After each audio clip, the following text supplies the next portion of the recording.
ನಾನು ಕಾವ್ಯ. ಅಸ್ತ್ರ group presence ಸುದ್ದಿಗೊಂದು ಗುದ್ದು ನೇರ ಪ್ರಸಾರದ ಕಾರ್ಯಕ್ರಮಕ್ಕೆ ಸ್ವಾಗತ.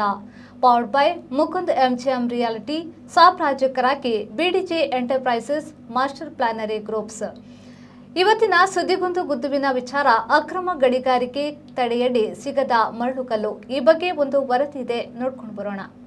ದಕ್ಷಿಣ ಕನ್ನಡ ಜಿಲ್ಲೆಯಲ್ಲಿ ಕೆಂಪುಕಲ್ಲು ಮತ್ತು ಮರಳಿನ ಅಭಾವ ತಲೆದೂರಿರುವ ಹಿನ್ನೆಲೆಯಲ್ಲಿ ಕೆಂಪುಕಲ್ಲು ಗಣಿಗಾರಿಕೆ, ಮರಳುಗಾರಿಕೆ ಕಾನೂನುಬದ್ಧ ಅವಕಾಶ ನೀಡುವ ಸಂಬಂಧ ಮುಂದಿನ ವಾರ ಬೆಂಗಳೂರಿನಲ್ಲಿ ಉನ್ನತ ಮಟ್ಟದ ಸಭೆ ನಡೆಸಿ ಚರ್ಚಿಸಲಾಗುವುದು ಎಂದು ಉಸ್ತುವಾರಿ ಸಚಿವ ದಿನೇಶ್ ಗುಂಡೂರಾವ್ ಹೇಳಿದರು. ಸಚಿವ ದಿನೇಶ್ ಗುಂಡೂರಾವ್ ಅವರ ಅಧ್ಯಕ್ಷತೆಯಲ್ಲಿ ನಡೆದ ದಕ್ಷಿಣ ಕನ್ನಡ ಜಿಲ್ಲಾ ಮಟ್ಟದ ತ್ರೈಮಾಸಿಕ ಕೆಡಿಪಿ ಸಭೆಯಲ್ಲಿ ಮರಳು ಮತ್ತು ಕೆಂಪುಕಲ್ಲು ಗಣಿಗಾರಿಕೆಯ ವಿಚಾರದಲ್ಲಿ ಗಂಭೀರ ಚರ್ಚೆ ನಡೆಯಿತು. ಹೊಸ ಎಸ್ಪಿ ಮತ್ತು ಕಮಿಷನರ್ ಬಂದ ಬಳಿಕ ಕಾನೂನಿಗೆ ವಿರುದ್ಧವಾಗಿ ನಡೆಯುತ್ತಿದ್ದ ಕೆಂಪುಕಲ್ಲು ಗಣಿಗಾರಿಕೆಯನ್ನ ನಿಲ್ಲಿಸಿದ್ದಾರೆ. ಇದರಿಂದಾಗಿ ಕೆಂಪುಕಲ್ಲು ಇಲ್ಲದೆ ಮೇಸ್ತ್ರಿಗಳು, ಇಲೆಕ್ಟ್ರಿಷಿಯನ್ ಸೇರಿದಂತೆ ಎಲ್ಲಾ ರೀತಿಯ ಕಟ್ಟಡ ಕಾರ್ಮಿಕರು ಕೆಲಸ ಕಳೆದುಕೊಂಡಿದ್ದಾರೆ. ಕರಾವಳಿ ಜಿಲ್ಲೆಗಳಲ್ಲಿ ಕೆಂಪು ಕಲ್ಲಿನಿಂದ ಕಟ್ಟಡ ಕಟ್ಟುವುದು ಬೇರೆ ಜಿಲ್ಲೆಗಳ ರೀತಿ ಇಟ್ಟಿಗೆ ಅಥವಾ ಸಿಮೆಂಟ್ ಕಲ್ಲು ಬಳಸುವುದಿಲ್ಲ. ಇದರಿಂದಾಗಿ ಜನಸಾಮಾನ್ಯರಿಗೆ ದೊಡ್ಡ ಸಂಕಷ್ಟ ಎದುರಾಗಿದೆ ಎಂದು ಶಾಸಕ ಉಮಾನಾಥ್ ಕೋಟ್ಯಾನ್ ವಿಷಯ ಪ್ರಸ್ತಾಪಿಸಿದರು. ಕಾನೂನು ವಿರುದ್ಧ ನಡೆಯುತ್ತಿದ್ದ ಕೆಂಪು ಕಲ್ಲು ಗಣಿಗಾರಿಕೆ ನಿಲ್ಲಿಸಿರುವುದನ್ನು ಸ್ವಾಗತಿಸುತ್ತೇನೆ. ಆದರೆ ಲೀಗಲ್ ಆಗಿ ಶುರು ಮಾಡಬೇಕಲ್ವಾ? ನಮ್ಮ ಅಧಿಕಾರಿಗಳು ಕಾನೂನು ರೀತಿಯ ಗಣಿಗಾರಿಕೆ ಮಾಡಲು ಅವಕಾಶ ಕೊಡಬೇಕು ಎಂದು ಶಾಸಕ ಕೋಟ್ಯಾನ್ ಜಿಲ್ಲಾ ಉಸ್ತುವಾರಿ ಸಚಿವ ಮತ್ತು ಜಿಲ್ಲಾಧಿಕಾರಿಗಳನ್ನು ಆಗ್ರಹಿಸಿದರು. ಇದೇ ವೇಳೆ ಉಸ್ತುವಾರಿ ಸಚಿವರ ಸೂಚನೆಯಂತೆ ಮಾಹಿತಿ ನೀಡಿದ ಗಣಿ ಇಲಾಖೆ ಅಧಿಕಾರಿ, ಸದ್ಯ ದಕ್ಷಿಣ ಕನ್ನಡ ಜಿಲ್ಲೆಯಲ್ಲಿ 19 ಕಲ್ಲುಕೊರೆ ಕಾನೂನು ರೀತಿಯ ನಡೆಯುತ್ತಿದ್ದು ದಿನವೊಂದಕ್ಕೆ 30,000 ಮೆಟ್ರಿಕ್ ಟನ್ ಕಲ್ಲು ಉತ್ಪಾದನೆ ಆಗ್ತಿದೆ ಎಂದರು. ಉಸ್ತುವಾರಿ ಸಚಿವರು ಪ್ರತಿಕ್ರಿಯಿಸಿ, ಕೇರಳದಲ್ಲಿ ಯಾವ ರೀತಿ ನಿಯಮ ಇದೆ ಎಂದು ಸ್ಟಡಿ ಮಾಡಿಕೊಳ್ಳಿ. ಗಣಿ ಅಕ್ರಮದ ಬಗ್ಗೆ ಲೋಕಾಯುಕ್ತದಿಂದಲೂ ಬಹಳಷ್ಟು ಕೇಸ್ ಹಾಕಿದ್ದು ಅದರ ಬಗ್ಗೆಯೂ ನೋಡಬೇಕಾಗ್ತದೆ. ಈಗಿರುವ ಕೋರೆಗಳ ಕಲ್ಲು ಸಾಕಾಗಲ್ಲವೇ ಎಂದು ಗಣಿ ಇಲಾಖೆ ಅಧಿಕಾರಿಗಳನ್ನು ಪ್ರಶ್ನಿಸಿದರು. ದಕ್ಷಿಣ ಕನ್ನಡ ಜಿಲ್ಲೆಯಲ್ಲಿ ಗಣಿಗಾರಿಕೆ ಸಂಬಂಧಿಸಿ 18 ಅಧಿಕಾರಿಗಳ ಮೇಲೆ ಲೋಕಾಯುಕ್ತ ಸುಮೋಟೋ ಕೇಸ್ ಮಾಡಿದ. ಸರ್ಕಾರದ ನಿಯಮದ ಪ್ರಕಾರ ಗಣಿಗಾರಿಕೆಗೆ ಅವಕಾಶ ಕೊಡುತ್ತೇವೆ. ಸರ್ಕಾರದ ಮಟ್ಟದಲ್ಲಿ ನಿಯಮ ಸಡಿಲಿಕೆ ಮಾಡಿದ್ರೆ ಮಾತ್ರ ಹೆಚ್ಚುವರಿ ಕೋರೆಗಳಿಗೆ ಲೈಸೆನ್ಸ್ ನೀಡುವುದಕ್ಕೆ ಸಾಧ್ಯವಾಗುತ್ತದೆ ಎಂದು ಅಧಿಕಾರಿ ಹೇಳಿದರು. ನಿಯಮದಲ್ಲಿ ಏನೆಲ್ಲ ಸಡಿಲಿಕೆ ಮಾಡಬಹುದು ಎನ್ನುವ ಬಗ್ಗೆ ಸಮಾಲೋಚಿಸಿ ಸರ್ಕಾರಕ್ಕೆ ಬರೆಯಿರಿ. ನಾವು ಮುಂದಿನ ವಾರ ಬೆಂಗಳೂರಿನಲ್ಲಿ ಗಣಿ ಮತ್ತು ಕಂದಾಯ ಇಲಾಖೆಯ ಹಿರಿಯ ಅಧಿಕಾರಿಗಳೊಂದಿಗೆ ಚರ್ಚಿಸಿ ನಿರ್ಧಾರಕ್ಕೆ ಬರುತ್ತೇವೆ ಎಂದು ಸಚಿವರು ಹೇಳಿದರು. ಇದನ್ನು ಸಂಪೂರ್ಣವಾಗಿ ಲೀಗಲ್ ನಡೆಯುತ್ತಿರುವಂತದ್ದು ನಮ್ಮ ಕಮಿಷನರ್ ಮತ್ತು ಎಸ್ಪಿ ಬಂದ ಮೇಲೆ ನಿಲ್ಲಿಸಿದ್ದಾರೆ, ಅವರಿಗೆ ಅಭಿನಂದನೆ. ಅದು ಲೀಗಲೈಸ್ ಮಾಡಬೇಕಲ್ಲ. ಎರಡನೇದು ಕೆಂಪುಕಲ್ಲು, ಲ್ಯಾಟರೈಟ್ ಸ್ಟೋನ್. ಇಡೀ ನಮ್ಮ ಜಿಲ್ಲೆಗಳಲ್ಲಿ ಇಲ್ಲಿ ಗೋಡೆ ಇರುವಂತದ್ದು, ಬಿಲ್ಡಿಂಗ್ ಇರ್ಬೋದು, ಫ್ಲಾಟ್ಗಳು ಇರ್ಬೋದು, ಕಮರ್ಷಿಯಲ್ ಇರ್ಬೋದು, ಅಗತ್ಯವಾದಂತಹ ಸಮಸ್ಯೆ. ಇಡೀ ಕೆಂಪುಕಲ್ಲಲ್ಲಿ ನಾವು ಗಮನಿಸಬೇಕು. ಕೆಂಪು ಲ್ಯಾಟರೈಟ್ ಅಲ್ಲಿ ಕಟ್ಟುವಂಥದ್ದು ಕಟ್ಟೋವೆಲ್ಲ ಕಟ್ಟಡಗಳನ್ನು ಇಲ್ಲಿ ಬೇರೆ ಕಡೆಗೆ ಬ್ರಿಕ್ಸ್ ಅದರಲ್ಲಿ ಕಟ್ಟೋದಿಲ್ಲ. ಇನ್ನೊಂದು ಕೆಂಪುಕಲ್ಲು ಹೋಗ್ತಿದೆ. ಕೆಂಪುಕಲ್ಲು ಕೃಷಿಗೆ ಸಂಬಂಧಪಟ್ಟಂತಕ್ಕೆ ನಾನು ತಗೊಂಡೆ. ಇದಕ್ಕೆ ಏನಾಗಿದೆ, ಈಗ ಕೆಂಪುಕಲ್ಲು ಸಹ ನಮ್ಮ ಕಮಿಷನ್ ಇಲ್ಲಿಗಲ್ ಅನ್ನು ನಿಲ್ಲಿಸಿದ್ದಾರೆ. ಅದಕ್ಕೆ ಸಪೋರ್ಟ್ ನಾವು ಸಹ. ಆದ್ರೆ ಇದನ್ನು ಲೀಗಲೈಸ್ ಮಾಡಬೇಕಲ್ಲ. ಇಲ್ಲಿ ಈಗ ಮೇಸ್ತ್ರಿಗಳಿಗೆ, ಕೂಲಿಗಳಿಗೆ, ಕಾರ್ಪೆಂಟರ್ಗೆ, ಎಲೆಕ್ಟ್ರಿಷಿಯನ್ಗೆ ಯಾರಿಗೂ ಕೆಲಸ ಇಲ್ಲದೆ ಊಟಕ್ಕೆ ಗತಿ ಇಲ್ಲದಾಗೆ ಆಗಿದೆ. ಇದಕ್ಕೆ ನೀವು ಏನು ಮಾಡ್ಬೇಕು ಸರ್ ಅಂತ ಹೇಳಿದ್ರೆ, ಮತ್ತೆ DC ವರ್ಷದಲ್ಲಿ ಮುಂದೆ ಪ್ರವೇಶ ಮಾಡಬೇಕು. ಒಂದು ಹೊಯ್ಗೆಯನ್ನು ನೀವು ಲೀಗಲೈಸ್ ಮಾಡಬೇಕು, ಇಮಿಡಿಯೇಟ್ ಲೀಗಲೈಸ್ ಮಾಡಬೇಕು. ಇನ್ನೊಂದು ಕೆಂಪುಕಲ್ಲು, ಎರಡು ಲೀಗಲೈಸ್. ಒಂದು ಕೆಂಪುಕಲ್ಲನ್ನು ಸಹ DC ಅವರೇ, ಕೆಂಪುಕಲ್ಲು 10-15 ದಿವಸಗಳಿಗೆ ಕೃಷಿ ಇಲಾಖೆ ಸಂಬಂಧಪಟ್ಟ ಇಲಾಖೆಯಿಂದ ಲೀಗಲೈಸ್ ಮಾಡಿಕೊಡಿ. 6 ತಿಂಗಳು, 8 ತಿಂಗಳು, 1 ವರ್ಷ ಅವರು ಸತಾಯಿಸ್ತಾರೆ. ಜನ ಇದ್ದಾರೆ, ತುಂಬಾ ಜನ ಇದ್ದಾರೆ. ಲೀಗಲ್ ಆಗಿ ನಡೀತಾ ಇರುವಂತದ್ದು. ಲೀಗಲ್ ಆಗಿ ಕೆಲವು ಜನ ಇದ್ರು, ಕೆಲವು ಜನ ಇದ್ರು ಅವ್ರಿಗೆ ಆಗುದಿಲ್ಲ. ಕಮಿಷನ್ ಕೊಡುತ್ತಿಲ್ಲ,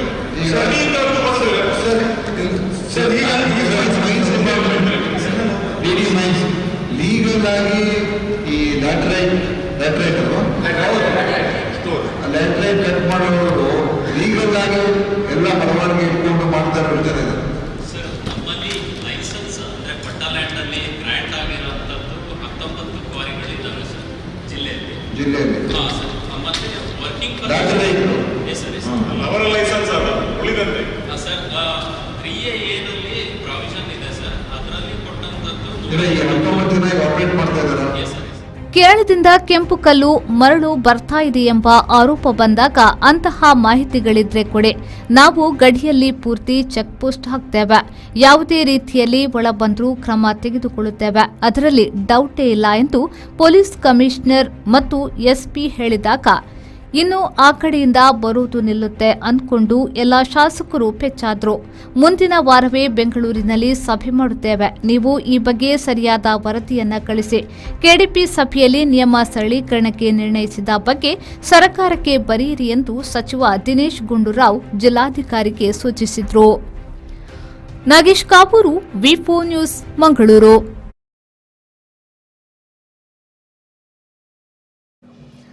ಇವತ್ತಿನ ಸುದ್ದಿಗೊಂದು ಗುದ್ದುವಿನಲ್ಲಿ ನಮ್ಮ ಜೊತೆಗೆ ಹಿರಿಯ ಪತ್ರಕರ್ತರಾದ ಮೋಹನ್ ಬೋಳಂಗಡಿ ಅವರಿದ್ದಾರೆ. ಸರ್, ಕಾರ್ಯಕ್ರಮಕ್ಕೆ ಆತ್ಮೀಯ ಸ್ವಾಗತ ಸರ್. ಸರ್, ಏನಂದ್ರೆ ಇತ್ತೀಚೆಗೆ ಕರಾವಳಿಯಲ್ಲಿ ಕೆಂಪು ಕಲ್ಲು ಮತ್ತು ಮರಳು ಸಿಗ್ತಾ ಇಲ್ಲ. ನಿನ್ನೆ ಏನು ಕೆಡಿಪಿ ಸಭೆಯಲ್ಲಿ ಈ ಬಗ್ಗೆ ಗಂಭೀರ ಚರ್ಚೆ ಆಗಿದೆ. ನೋಡಿ, ದಕ್ಷಿಣ ಕನ್ನಡ ಜಿಲ್ಲೆಯಲ್ಲಿ ಈ ಸಮಸ್ಯೆ ಇತ್ತೀಚೆಗೆ ಹುಟ್ಟಿಕೊಂಡದ್ದು. ಕೇವಲ ಕೆಂಪು ಕಲ್ಲಲ್ಲ, ಮರಳು ಅಲ್ಲ, ಕಪ್ಪು ಕಲ್ಲಿದ್ದೂ ಸಮಸ್ಯೆ ಇದೆ. ಅದರಿಂದಾಗಿ ಈ ಮೂರು ವಸ್ತುಗಳು ಕಟ್ಟಡ ನಿರ್ಮಾಣ ಕಾಮಗಾರಿಗೆ ಅವಶ್ಯಕವಾಗಿ ಬೇಕಾಗಿರುತ್ತದೆ. ಇಲ್ಲಿಗೆ ಅದಕ್ಕೆ ಪರ್ಯಾಯ ವ್ಯವಸ್ಥೆಗಳಿಲ್ಲ. ಮಣ್ಣಿನ ಇಟ್ಟಿಗೆಯಲ್ಲಿ ಕಟ್ಟಡ ನಿರ್ಮಾಣ ಮಾಡಲಿಕ್ಕೆ ಸಾಧ್ಯ ಆಗುವುದಿಲ್ಲ.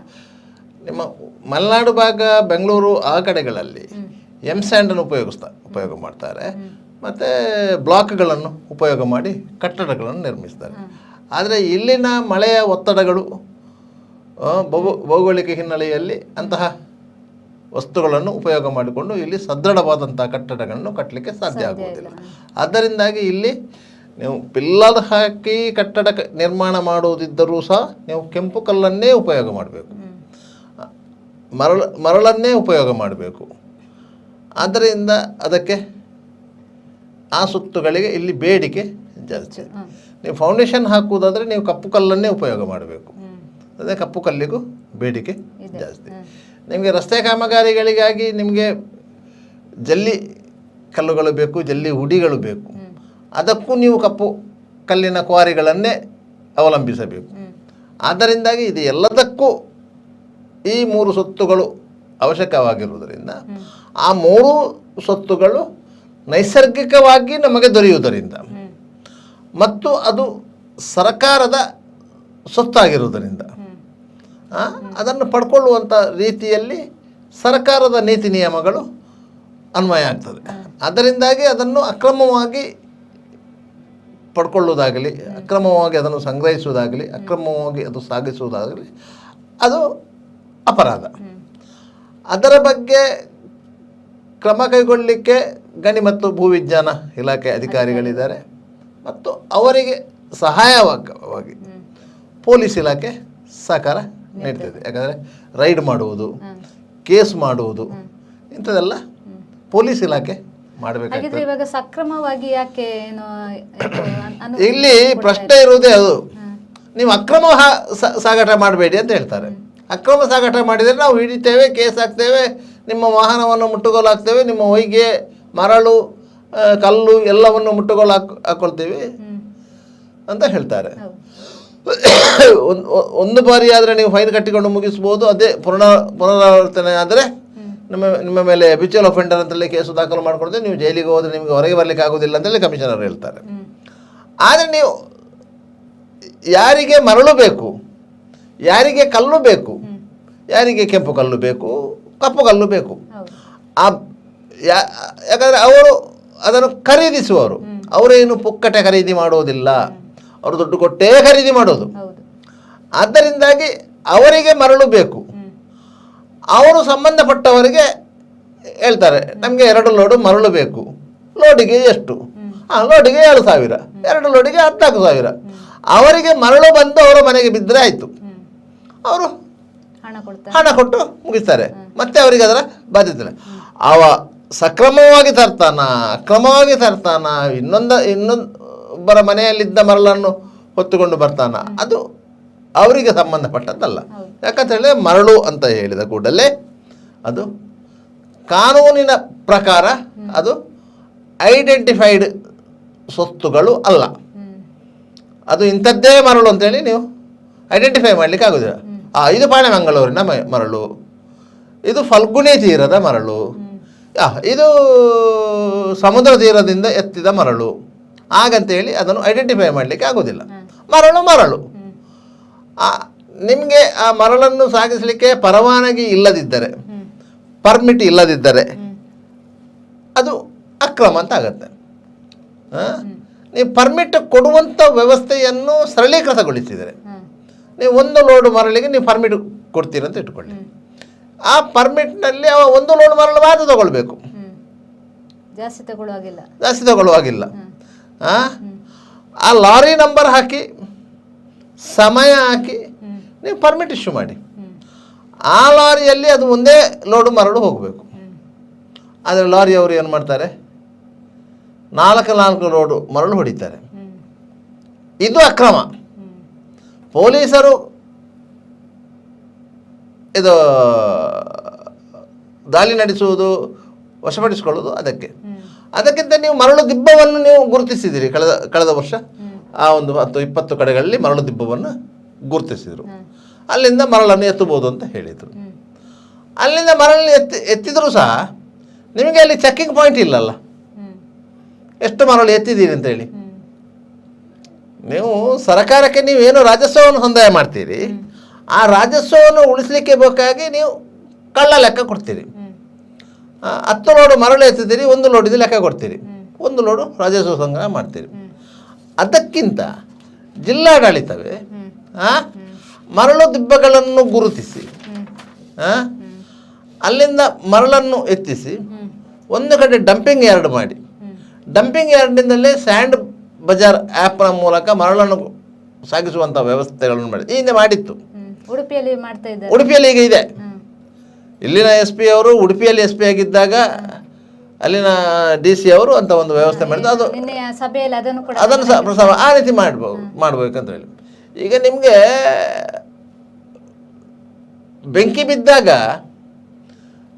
ಬಾವಿ ತೋಡುವುದು ಅಂತ ನಾವು ಹೇಳ್ತೇವೆ. ಅಲ್ಲಿ ಬೆಂಕಿ ಬಿದ್ದಿದೆ, ಈಗ ಬಾವಿ ತೋಡ್ತಾ ಇದ್ದಾರೆ ನೀರಿಗೆ, ಅದಕ್ಕೆ ಬೆಂಕಿ ನಂದಿಸಬೇಕಲ್ಲ ಅಂತೇಳಿ. ಇಲ್ಲಿ ಏನಾಗಿದೆ ಅಂತ ಹೇಳಿದೆ, ಕಳೆದ 1 ತಿಂಗಳಿನಿಂದ ಈ ಸಮಸ್ಯೆ ಬೃಹದಾಕಾರವಾಗಿ ಬೆಳೀತು. ಕಟ್ಟಡ ಕಾರ್ಮಿಕರು ಕೂಡ ಕೆಲಸ ಇಲ್ಲದೆ ಸರಿಸುಮಾರು ಒಂದು 25,000 ಮಂದಿ ಕೂಲಿ ಕಾರ್ಮಿಕರು ಇದರಿಂದಾಗಿ ಕೆಲಸ ಕಳ್ಕೊಂಡ್ರು. 25,000ಕ್ಕಿಂತ ಜಾಸ್ತಿ ಕೂಲಿ ಕಾರ್ಮಿಕರು ದಕ್ಷಿಣ ಕನ್ನಡ ಜಿಲ್ಲೆಯಲ್ಲಿ ಕೆಲಸ ಕಳ್ಕೊಂಡಿದ್ದಾರೆ. ಆಯಿತಾ? ಇದು ಕೇವಲ ಆರ್ಥಿಕ ವ್ಯವಸ್ಥೆ ಮೇಲೆ ಪ್ರತಿಕೂಲ ಪರಿಣಾಮ ಬೀರುವಂಥದ್ದು. ಕೇವಲ ಒಬ್ಬ SP ಬದಲಾವಣೆ ಆದಾಗ, ಒಬ್ಬ ಪೊಲೀಸ್ ಕಮಿಷನರ್ ಬದಲಾವಣೆ ಆದಾಗ ಈ ರೀತಿಯಾಗಿ ಹೊಡೆತ ಬೀಳ್ತದಂತ ಹೇಳಿದರೆ, ಇಂದಿನ ಪೊಲೀಸ್ ಆಯುಕ್ತರು, ಇಂದಿನ ಪೊಲೀಸ್ ಅಧೀಕ್ಷಕರು ಏನು ಕೆಲಸ ಮಾಡ್ತಿದ್ರು ಅಂತ ಹೇಳಿ ಪ್ರಶ್ನೆ ಸಹಜವಾಗಿಯೇ ಮಾಡ್ತದೆ. ಅವರಿಗೆ ಇದರ ಗಂಭೀರತೆ ಅರ್ಥವಾಗಿತ್ತು, ಅದನ್ನು ನಿಲ್ಲಿಸಿದರೆ ಏನು ಸಮಸ್ಯೆಗಳಿದೆ ಅಂತೇಳಿ. ಅದಕ್ಕಾಗಿ ಅವರು ಸುಮ್ಮನಾಗಿದ್ದರು. ಮೌನಂ ಸಮ್ಮತಿ ಲಕ್ಷಣಂ ಅಂತ ಹೇಳಿ ಅವರು ಸುಮ್ಮನೆ ಎದ್ದಿದ್ರು. ಆದರೆ ಯಾವಾಗ ಈ ಮರಳುಗಾರಿಕೆಯ ವಿಚಾರದಲ್ಲಿಯೇ ಒಂದು ಕೊಲೆ ಆಯಿತು, ರೈಮ್ ಹತ್ಯೆ ಹಿನ್ನೆಲೆಯಲ್ಲಿ ಅದು ಮರಳುಗಾರಿಕೆಯಿಂದ ಕೊಲೆ ಆಯಿತು ಅಂತ ಹೇಳಿ ಪ್ರಶ್ನೆ ಬಂತು. ಸೋಶಿಟಿ ಕೊಲೆಗೂ ಮರಳುಗಾರಿಕೆಗೂ ಏನು ಸಂಬಂಧ ಇಲ್ಲ, ಆದರೆ ರೈಮ್ ಹತ್ಯೆಗೂ ಮರಳುಗಾರಿಕೆಗೆ ಸಂಬಂಧ ಇದೆ ಎನ್ನುವಂತಹ ಮಾಹಿತಿಗಳು ಹರಿದಾಡತೊಡಗಿದ್ದ. ಆಗ ಈ ಮರಳುಗಾರಿಕೆಯನ್ನು ನಿಷೇಧಿಸಬೇಕು, ಮರಳುಗಾರಿಕೆಯನ್ನು ನಿಯಂತ್ರಿಸಬೇಕು ಎನ್ನುವ. ಯಾಕಂತ ಹೇಳಿದರೆ ಈ ಹಿಂದೆ ನಡೆದಂಥ 1-2 ಹತ್ಯೆಗಳು, ಅದು ಶರತ್ ಮಡಿವಾಳ ಹತ್ಯೆ ಇರ್ಬೋದು, ಅಶ್ರಫ್ ಕಲಾಯಿ ಹತ್ಯೆ ಇರ್ಬೋದು, ಇದೆಲ್ಲವೂ ಮರಳುಗಾರಿಕೆಗೆ ಸಂಬಂಧಪಟ್ಟ ಹಾಗೆ ನಡೆದ ಹತ್ಯೆಗಳು ಅಂತೇಳಿ ಗೊತ್ತಾಗಿತ್ತು. ಅಕ್ರಮ ಸಾಗಾಟದಿಂದಲೇ ಅದಕ್ಕೆ ಪ್ರತಿರೋಧ ತೋರಿದಕ್ಕಾಗಿಯೇ ಹತ್ಯೆಯಾಗಿದೆ ಅಂತೇಳಿ. ಯಾರು ಅಕ್ರಮವಾಗಿ ಮರಳುಗಾರಿಕೆ ಮಾಡ್ತಾ ಇದ್ರೋ ಅದನ್ನು ಪ್ರತಿರೋಧ ತೋರಿದ್ದು ಶರತ್ ಮಡಿವಾಳ, ಅಶ್ರಫ್ ಕಲಾಯಿ ಇಂಥವರು. ಅದಕ್ಕಾಗಿ ಅವರೊಬ್ಬರನ್ನು ಹತ್ಯೆ ಮಾಡಲಾಯಿತು ಎನ್ನುವಂಥ ಮಾಹಿತಿಗಳು ಇದ್ದವು. ಆ ಬಗ್ಗೆ ತನಿಖೆ ಪೊಲೀಸರು ಮಾಡಿರಲಿಲ್ಲ. ಯಾಕಂತ ಹೇಳಿದರೆ ಈಗಿನ ಪೊಲೀಸ್ ಕಮಿಷನರು ಆ ಕಾಲದಲ್ಲಿ ದಕ್ಷಿಣ ಕನ್ನಡ ಜಿಲ್ಲಾ SP ಆಗಿದ್ದರು. ಆದ್ದರಿಂದಾಗಿ ಅವರಿಗೆ ಆ ಕೊಲೆ ಪ್ರಕರಣದ ತನಿಖೆಯನ್ನು ಮುಂದುವರಿಸ್ತಾ ಹೋದಾಗ ಅವರನ್ನು ಅದೇ ಕಾರಣಕ್ಕಾಗಿ ಟ್ರಾನ್ಸ್ಫರ್ ಮಾಡಲಾಯಿತು. ಅದರಿಂದಾಗಿ ತನಿಖೆ ಅಲ್ಲಿಗೆ, ಆ ವಿಚಾರದ ತನಿಖೆ ಕುಂಠಿತಗೊಂಡಿತ್ತು. ಅದರಂತ ಕೊಲೆ ಪ್ರಕರಣ ತನಿಖೆ ಹೇಗೂ ಮುಂದುವರಿದಿದೆ. ಅದು ಈಗ ಚಾರ್ಜ್ ಶೀಟ್ ಆಗಿದೆ, ವಿಚಾರಣಾಂತಕ್ಕೆ ಬಂದಿದೆ. ಅದರಿಂದಾಗಿ ಅವರು ಬಂದ ಕೂಡಲೇ ಆಲೋಚನೆ ಮಾಡಿದ್ದು ಯಾಕಂತ ಹೇಳಿದರೆ ಈ ಒಂದು ಕಳ್ಳ ವ್ಯವಹಾರವನ್ನು ನಿಯಂತ್ರಿಸಿದ್ದಾರೆ. ಆ ಕಳ್ಳ ವ್ಯವಹಾರದ ಹಿಂದೆ ಯಾರೆಲ್ಲ ಇರ್ತಾರೆ ಅವರಿಗೊಂದು ಮೂಗುದಾರ ಹಾಕಿದಾಗೆ ಆಗ್ತದೆ. ತನ್ಮೂಲಕವಾಗಿ ದಕ್ಷಿಣ ಕನ್ನಡ ಜಿಲ್ಲೆಯಲ್ಲಿ ಶಾಂತಿ ಮತ್ತು ಸುವ್ಯವಸ್ಥೆಯನ್ನು ಕಾಪಾಡಿಕೊಳ್ಳಲಿಕ್ಕೆ ಸಾಧ್ಯ ಆಗುತ್ತದೆ ಅಂತೇಳಿ. ಯಾಕಂತ ಹೇಳಿದರೆ ಕರ್ನಾಟಕ ರಾಜ್ಯದ ಇತಿಹಾಸವನ್ನು ನೀವು ಸೂಕ್ಷ್ಮವಾಗಿ ಗಮನಿಸಿದರೆ ಬಳ್ಳಾರಿಯ ಗಣಿ ಹಗರಣ ಅಂತ ಹೇಳಿದರೆ ಅದು ರಾಷ್ಟ್ರವ್ಯಾಪಿಯಾಗಿ ಪ್ರಚಾರ ಪಡೆದಂಥದ್ದು. ಆ ಗಣಿ ಹಗರಣದ ವ್ಯಾಪ್ತಿಯೇ ಬೇರೆ. ಆ ಗಣಿ ಹಗರಣ ಹೇಗೆ ಕ್ರಿಯೇಟ್ ಆಯಿತು, ಹೇಗೆ ಬಂತು ಅಂತ ಹೇಳಿದರೆ ಅದರ ವ್ಯಾಪ್ತಿಯೇ ಬೇರೆ. ಯಾಕಂತ ಹೇಳಿದರೆ ಬಳ್ಳಾರಿಯಲ್ಲಿ ಗಣಿಗಾರಿಕೆ ಆಗಿರೋದು ಕೇವಲ ಭಾರತೀಯ ಜನತಾ ಪಕ್ಷದ ಅವಧಿಯಲ್ಲ, ಕೇವಲ ಜನಾರ್ದನ್ ರೆಡ್ಡಿ ಅವರ ಸಹೋದರರು ಟಪಾಲ್ ಗಣೇಶು ಇತರರು ಮಾಡಿದಂಥ ವ್ಯವಹಾರದಿಂದಲೂ ಅಲ್ಲ. ಅದಕ್ಕಿಂತ ಮೊದಲು 2-3 ತಲೆಮಾರುಗಳ ಹಿಂದಿನಿಂದಲೂ ಬಳ್ಳಾರಿಯಲ್ಲಿ ಗಣಿಗಾರಿಕೆ ಇತ್ತು. ಅದು ಅದರಷ್ಟೇ ನಡ್ಕೊಂಡು ಹೋಗ್ತಾ ಇತ್ತು. ಆಗ ಒಂದು ಟನ್ ಅದಿರಿಗೆ ಒಂದು ನಿರ್ದಿಷ್ಟ ಬೆಲೆ ಇತ್ತು, ಒಂದು 5,000 ರೂಪಾಯಿಯನ್ನು ಬೆಲೆ ಇತ್ತು ಅಷ್ಟೇ. ಆಗಿನ ಕಾಲದಲ್ಲಿ 5,000 ರೂಪಾಯಿನ ಬೆಲೆ ಇತ್ತು. ಅವರು ಯಾರಿಗೆ ಕಬ್ಬಿನ ಅದಿರು ತಯಾರಿಸುವಂಥ ಕಂಪನಿಗಳಿಗೆ ಅದನ್ನು ಮಾರಾಟ ಮಾಡ್ತಿದ್ರು. ಯಾವಾಗ ಅದಿರಿಗೆ ವಿದೇಶದಿಂದ ಅಂದರೆ ಚೀನಾದಿಂದ ಬೇಡಿಕೆ ಬಂತೋ ಸಹಜವಾಗಿ ಕಬ್ಬಿನ ಅದಿರಿನ ಬೆಲೆ ಜಾಸ್ತಿ ಆಯಿತು. ಬೆಲೆ ಜಾಸ್ತಿ ಆದಾಗ ಇವರು ಎಲ್ಲೆಲ್ಲಿ ಅವಕಾಶಗಳಿವೆ ಅಲ್ಲೆಲ್ಲೆಲ್ಲ ಪ್ರೊಕ್ಲೈನ್ಗಳಿಂದ ಗೋರಿದರು. ದಿವಸಕ್ಕೆ 1,000-2,000 ಲೋಡುಗಳು. ಅನುಮತಿ ಇರಲಿಲ್ಲ ಅದಕ್ಕೆಲ್ಲ. ಅದಕ್ಕೆ ಅನುಮತಿ ಇಲ್ಲ. ಅದಕ್ಕೆ 3 ಚೀಟಿ, ಅದಕ್ಕೆ 3 ಚೀಟಿಯೇ ಅನುಮತಿ. ಒಂದು ಹಸಿರು, ಒಂದು ಹಳದಿ, ಒಂದು ಕೆಂಪು. ಅದು ಏನನ್ನು ಸೂಚಿಸ್ತದೆ? ಈ ಹಸಿರು ಚೀಟಿ ಯಾವುದನ್ನು ಸೂಚಿಸ್ತದೆ ಅಂದರೆ ಫಾರೆಸ್ಟ್ ಇಲಾಖೆಗೆ ಸಂಬಂಧಪಟ್ಟ ಇಲಾಖೆ. ಗಣಿ ಮತ್ತು ಭೂವಿಜ್ಞಾನ ಇಲಾಖೆ ಏನಿದೆ ಅದು ಫಾರೆಸ್ಟ್ ಇಲಾಖೆಯ ಅಡಿಯಲ್ಲಿ ಬರುವಂಥದ್ದು. ಆ ಇಲಾಖೆಗೆ ಮಾಮೂಲು ಕೊಟ್ಟದಕ್ಕೆ ಒಂದು ಚೀಟಿ, ಅದು ಹಸಿರು. ಮತ್ತೊಂದು ಪೊಲೀಸ್ ಇಲಾಖೆಗೆ ಮಾಮೂಲು ಕೊಟ್ಟದಕ್ಕೆ ಮತ್ತೊಂದು ಚೀಟಿ, ಯಾವುದು? ಕೆಂಪು. ಈ ಹಳದಿ ಯಾವುದಕ್ಕೆ ಗೊತ್ತಾ? ಒಂದು ಫಾರೆಸ್ಟ್ ಇಲಾಖೆಗೆ, ಒಂದು ಪೊಲೀಸ್ ಇಲಾಖೆಗೆ. 3ನೇ ಚೀಟಿ ಅಧಿಕಾರಾರೂಢ ರಾಜಕಾರಣಿಗಳಿಗೆ. ಆ ಕಾಲದಲ್ಲಿ ರಾಜ್ಯದಲ್ಲಿ ಯಾರು ಅಧಿಕಾರ ಮಾಡ್ತಾ ಇದ್ದಾರ ಅವರಿಗೆ. ಆ 3 ಚೀಟಿಗೆ ಅದು ಇಂತಿಷ್ಟಂತ ಮೊತ್ತವನ್ನು ಸುರುವಿನ ಚೆಕ್ ಪೋಸ್ಟಲ್ಲಿ ಕೊಟ್ಟರೆ, ಹಣ ಕೊಟ್ಟು ಆ 3 ಚೀಟಿಯನ್ನು ಪಡ್ಕೊಳ್ಬೇಕು. ಮತ್ತು ಅವರು ಗಮ್ಯಸ್ಥಾನ ಸೇರುವವರೆಗೆ, ಅಂದರೆ ಕಾರವಾರದ ಬೇಲಿಕೇರಿ ಬಂದರಿಗೆ ಬರುವವರೆಗೆ ಆ ಚೀಟಿಗಳು ಅಸ್ತಿತ್ವದಲ್ಲಿರ್ತದೆ. ಯಾರಾದರೂ ಒಬ್ಬ ಅಧಿಕಾರಿ, ಹೌದು ಫಾರೆಸ್ಟ್ ಅಧಿಕಾರಿ ಇರ್ಬೋದು, ಪೊಲೀಸ್ ಅಧಿಕಾರಿ ಇರ್ಬೋದು, ಸಾರಿಗೆ ಇಲಾಖೆಯ ಅಧಿಕಾರಿಯೂ ಇರ್ಬೋದು, ಅವರು ನಿಲ್ಲಿಸಿದರೆ ಚೀಟಿ ತೋರಿಸಿದರೆ ಆಯಿತು, ಅವು ಬಿಡ್ತಾನೆ. ಇದು ಪರ್ಮಿಟೆಡ್ ಅಂತ. ಆದ್ದರಿಂದ ಆ ರೀತಿಯಾಗಿ ಅದು ಸಾಗಾಟ ಆಗ್ತಾ ಇತ್ತು. ಯಾವಾಗ ಆ ಗಣಿ ಹಗರಣದ ಬಗ್ಗೆ ರಾಜ್ಯ ವಿಧಾನಸಭೆಯಲ್ಲಿ ಪ್ರಸ್ತಾಪ ಆಯಿತು, ಅದರ ಮೇಲೆ ಲೋಕಾಯುಕ್ತ ತನಿಖೆ ಆಯಿತು. ಲೋಕಾಯುಕ್ತ ಅಧಿಕಾರಿಗಳು ತನಿಖೆ ಮಾಡಲಿಕ್ಕೆ ಹೊರಟರು. ಈ ಸಂದರ್ಭದಲ್ಲಿ ಅದರ ಎಲ್ಲ ಹೂರಣಗಳು ಬಯಲಿಗೆ ಬಂತು. ಆಯಿತಾ? ಇಲ್ಲೇ ಮಂಗಳೂರಲ್ಲಿ SP ಆಗಿದ್ದಂತಹ ಪಂಕಜ್ ಕುಮಾರ್ ಠಾಕೂರ್ ಅವರು ಬಳ್ಳಾರಿಗೆ SP ಆಗಿ ಹೋದಾಗ ಅವರು ಎಲ್ಲ ಅಲ್ಲಿನ ಅಕ್ರಮ ಗಣಿಗಾರಿಕೆಯನ್ನು ನಿಲ್ಲಿಸಿದರು.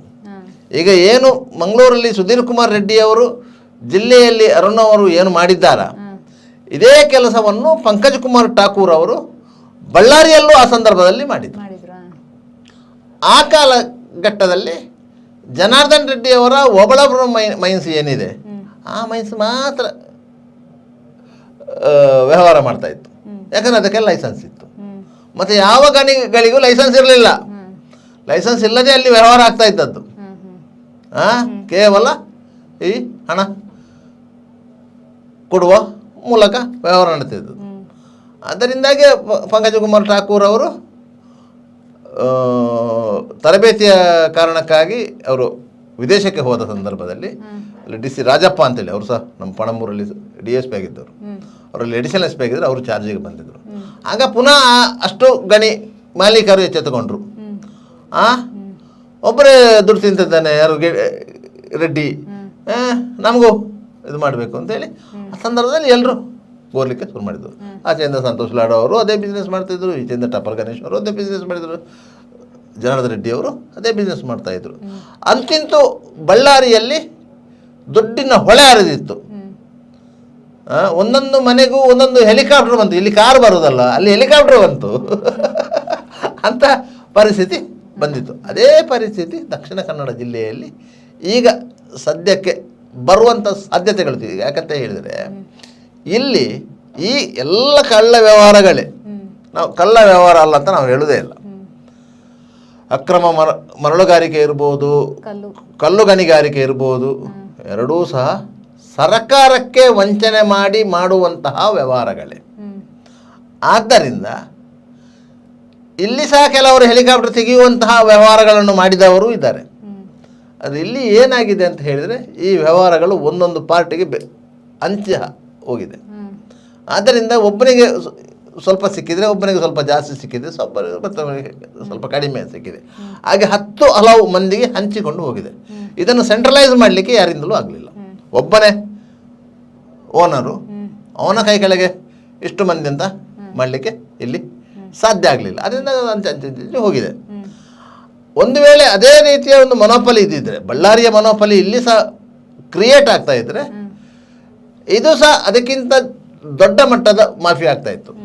ಹಾಗಾದರೆ ಇಲ್ಲಿ ಈ ಮರಳಿನ ಸಮಸ್ಯೆ ಸೃಷ್ಟಿಯಾದ್ದು ಯಾವಾಗ ಅಂತೇಳಿ ಸುಮಾರು ಕೆಲವು ವರ್ಷಗಳ ಹಿಂದೆ ಕೇರಳದಲ್ಲಿ ಮರಳುಗಾರಿಕೆಗೆ ನಿಷೇಧ ಹೇರಿದರು.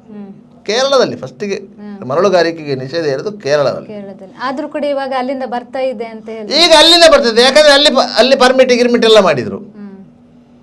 ಅಲ್ಲಿ ಅದನ್ನು ನಿಯಂತ್ರಿತವಾಗಿ ಅದನ್ನು ವ್ಯವಹಾರ ಮಾಡಲಿಕ್ಕೆ ಸ್ಟಾರ್ಟ್ ಮಾಡಿದರು, ಕಾನೂನು ಬದ್ಧವಾಗಿ ವ್ಯವಹಾರ ಮಾಡಲಿಕ್ಕೆ ಮಾಡಿದರು. ಅಲ್ಲಿಂದ ಈಗ ತರಿಸ್ತಾ ಇದ್ದಾರೆ, ರೇಟ್ ಜಾಸ್ತಿ ಆಗ್ತಾ ಇದೆ. ಆಯ್ತಾ?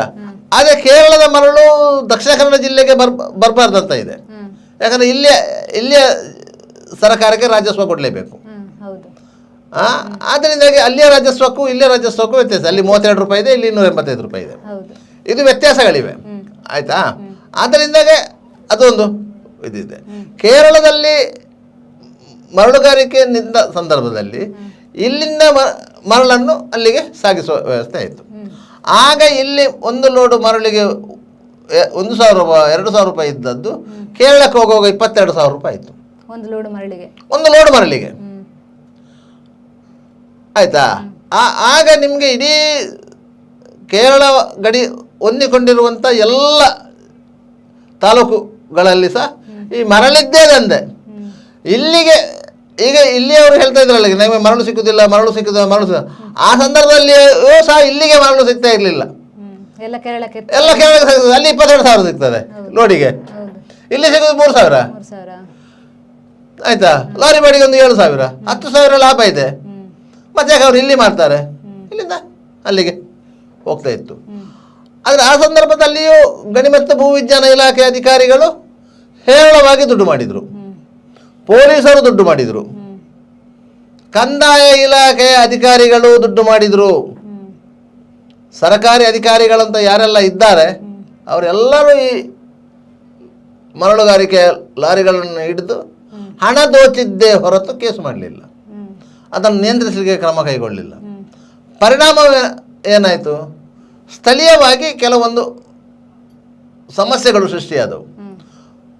ಅದು ಸುರಿಗೆ ಸಮಸ್ಯೆ ಸೃಷ್ಟಿಯಾದ ಏನಂತ ಹೇಳಿದರೆ ಈ ಮರಳು ಸಾಗಿಸುವ ರಸ್ತೆಗಳು ಹಾಳಾಗ್ತಾ ಇದೆ ಅಂತೇಳಿ ಸ್ಥಳೀಯರ ಆರೋಪದಲ್ಲಿ ಇದೆ. ಮರಳುಗಾರಿಕೆಯಿಂದಾಗಲೇ ನಮ್ಮ ಊರಿನ ರಸ್ತೆ ಹಾಳಾಗ್ತಾ ಇದೆ ಅಂತೇಳಿ ಅದಕ್ಕೆ ಕಡಿವಾಣ ಹಾಕಬೇಕು, ಅದನ್ನು ರಿಪೇರಿ ಮಾಡಬೇಕು. ಈ ರೀತಿಯಾಗಿ ಸ್ಥಳೀಯವಾಗಿ ಸಮಸ್ಯೆಗಳು ಬಂತು. ಅಂಥ ಬೇಡಿಕೆಗಳನ್ನು ಯಾರು ಇರ್ತಾರ ಅವರನ್ನು ಬೆದರಿಸುವ ಕೆಲಸ ಆಯಿತು. ಬೆದರಿಸುವ ಕೆಲಸ ಆಗುವಾಗ ಅದಕ್ಕೆ ಪೊಲೀಸರು ಸರಿಯಾಗಿ ಸ್ಪಂದಿಸಲಿಲ್ಲ. ಈ ರೀತಿಯಾಗಿ ಒಂದು ರೀತಿಯಲ್ಲಿ ಅಶಾಂತಿಯ ವಾತಾವರಣ ಸೃಷ್ಟಿಯಾಯಿತು. ಅದರ ಪರಿಣಾಮವಾಗಿ ಎರಡೆರಡು ಮರ್ಡರ್ಗಳಾಯಿತು. 16-17ರಲ್ಲಿ ಎರಡೆರಡು ಮರ್ಡರ್ಗಳಾಯಿತು. ಅದರಿಂದಾಗಿ ಇದರ ಕರಾಳತೆ ಬಯಲಿಗೆ ಬಂತು. ಈ ಮಾಫಿಯಾದ ಕರಾಳತೆ ಬಯಲಿಗೆ ಬಂತು. ಆ ರೀತಿಯಾಗಿ ಇಲ್ಲಿ ಮರಳು ದಂಧೆ ನಡೀತಿದ್ದರೂ ಸಹ ಆ ಸಂದರ್ಭದಲ್ಲಿಯೂ ದಕ್ಷಿಣ ಕನ್ನಡ ಜಿಲ್ಲೆಯ ಕಟ್ಟಡ ನಿರ್ಮಾಣಗಾರರಿಗೆ, ಕಾಂಟ್ರಾಕ್ಟರ್ಗಳಿಗೆ ಸರಿಯಾದ ರೀತಿಯಲ್ಲಿ ಮರಳು ಸಿಗ್ತಾ ಇರಲಿಲ್ಲ. ಯಾರು ದುಡ್ಡು ಕೊಡ್ತಾರೆ, ಹೆಚ್ಚು ದುಡ್ಡು ಕೊಡ್ತಾರೆ, ಅವರಿಗೆ ಮರಳು ಸಪ್ಲೈ ಆಗ್ತಾಯಿತ್ತು. ಅವರೇನು ನೀವು ಪರ್ಮಿಟಲ್ಲಿ ಇಟ್ಕೊಂಡು ಬಂದ್ರೆ ಅಂತ ಕೇಳ್ತಾ ಇರಲಿಲ್ಲ. ನಿಮಗೊಂದು ಮತ್ತೊಂದು ಉದಾಹರಣೆ ಹೇಳ್ತೇನೆ. ಈ ಹಿಂದೆಲ್ಲ ಅಕ್ರಮ ಮದ್ಯ ಅಂತ ಹೇಳ್ತಾ ಇದ್ರು, ಗೊತ್ತಾ? ಅಕ್ರಮ ಮದ್ಯ ಅಂತೇಳಿ ಸಾರಾಯಿ ತಯಾರಿ ಮಾಡುವುದು ಅಂತೇಳಿ. ಸಾರಾಯಿಯನ್ನು ತಯಾರಿ ಮಾಡೋದು RSನಿಂದ ಅಂತ, ರೆಕ್ಟಿಫೈಡ್ ಸ್ಪಿರಿಟ್ ಅಂತ ಹೇಳ್ತೇವೆ. ಅಂತ ಸ್ಪಿರಿಟಿಂದ ಸ್ಪಿರಿಟ್ ಉತ್ಪಾದನೆಯ ಡಿಸ್ಟಿಲರಿಗಳಿವೆ. ಅದು ಸಕ್ಕರೆ ಕಾರ್ಖಾನೆಗೆ ಹೊಂದಿಕೊಂಡಿರುವಂಥ ಡಿಸ್ಟಿಲರಿಗಳು. ಸಕ್ಕರೆ ಕಾರ್ಖಾನೆಯಲ್ಲಿ ಕಬ್ಬಿನ ಜಲ್ಲೆಯ ಏನು ತ್ಯಾಜ್ಯ ಇರ್ತದೆ, ಆ ತ್ಯಾಜ್ಯದಿಂದ ಸ್ಪಿರಿಟನ್ನು ಉತ್ಪಾದನೆ ಮಾಡುವಂಥದ್ದು. ಆ ಮದ್ಯಸಾರವನ್ನು ಉತ್ಪಾದನೆ ಮಾಡುವಂಥ ಫ್ಯಾಕ್ಟ್ರಿಯ ಹೊರಗೆ ಒಬ್ಬ ಎಕ್ಸೈಸ್ ಸೂಪರಿಂಟೆಂಡೆಂಟ್ ಆಫೀಸ್ ಇದೆ. ಅವನು ಅಲ್ಲಿಂದ ಸೀಲ್ ಹಾಕಿ ಅದನ್ನು ಹೊರಗೆ ಬಿಡಬೇಕು, ಒಂದು ಲಾರಿಯನ್ನು. ಆ ಲಾರಿ ವಿದಿನ್ 24 hours ಎಲ್ಲಿಗೆ ಪರ್ಮಿಟ್ ಆಗಿದೆ ಆ ಡಿಸ್ಟಿಲರಿಗೆ ಹೋಗಿ ರೀಚ್ ಆಗಬೇಕು. Within 24 hours. ಆ ರೀಚ್ ಆಗುವಾಗ ಎಷ್ಟು ಚೆಕ್ ಪೋಸ್ಟ್ಗಳು ಸಿಗ್ತವೆ, ಆ ಚೆಕ್ ಪೋಸ್ಟ್ಗಳೆಲ್ಲ ಸೀಲ್ ಹಾಕ್ಕೊಂಡು ಅಲ್ಲಿಗೆ ಆ ಪರ್ಮಿಟ್ ಇದ್ದು ಕೋಟ ಮುಗಿಯಿತು. ಒಂದು ಪರ್ಮಿಟಿಗೆ ಒಂದೇ ಲೋಡು.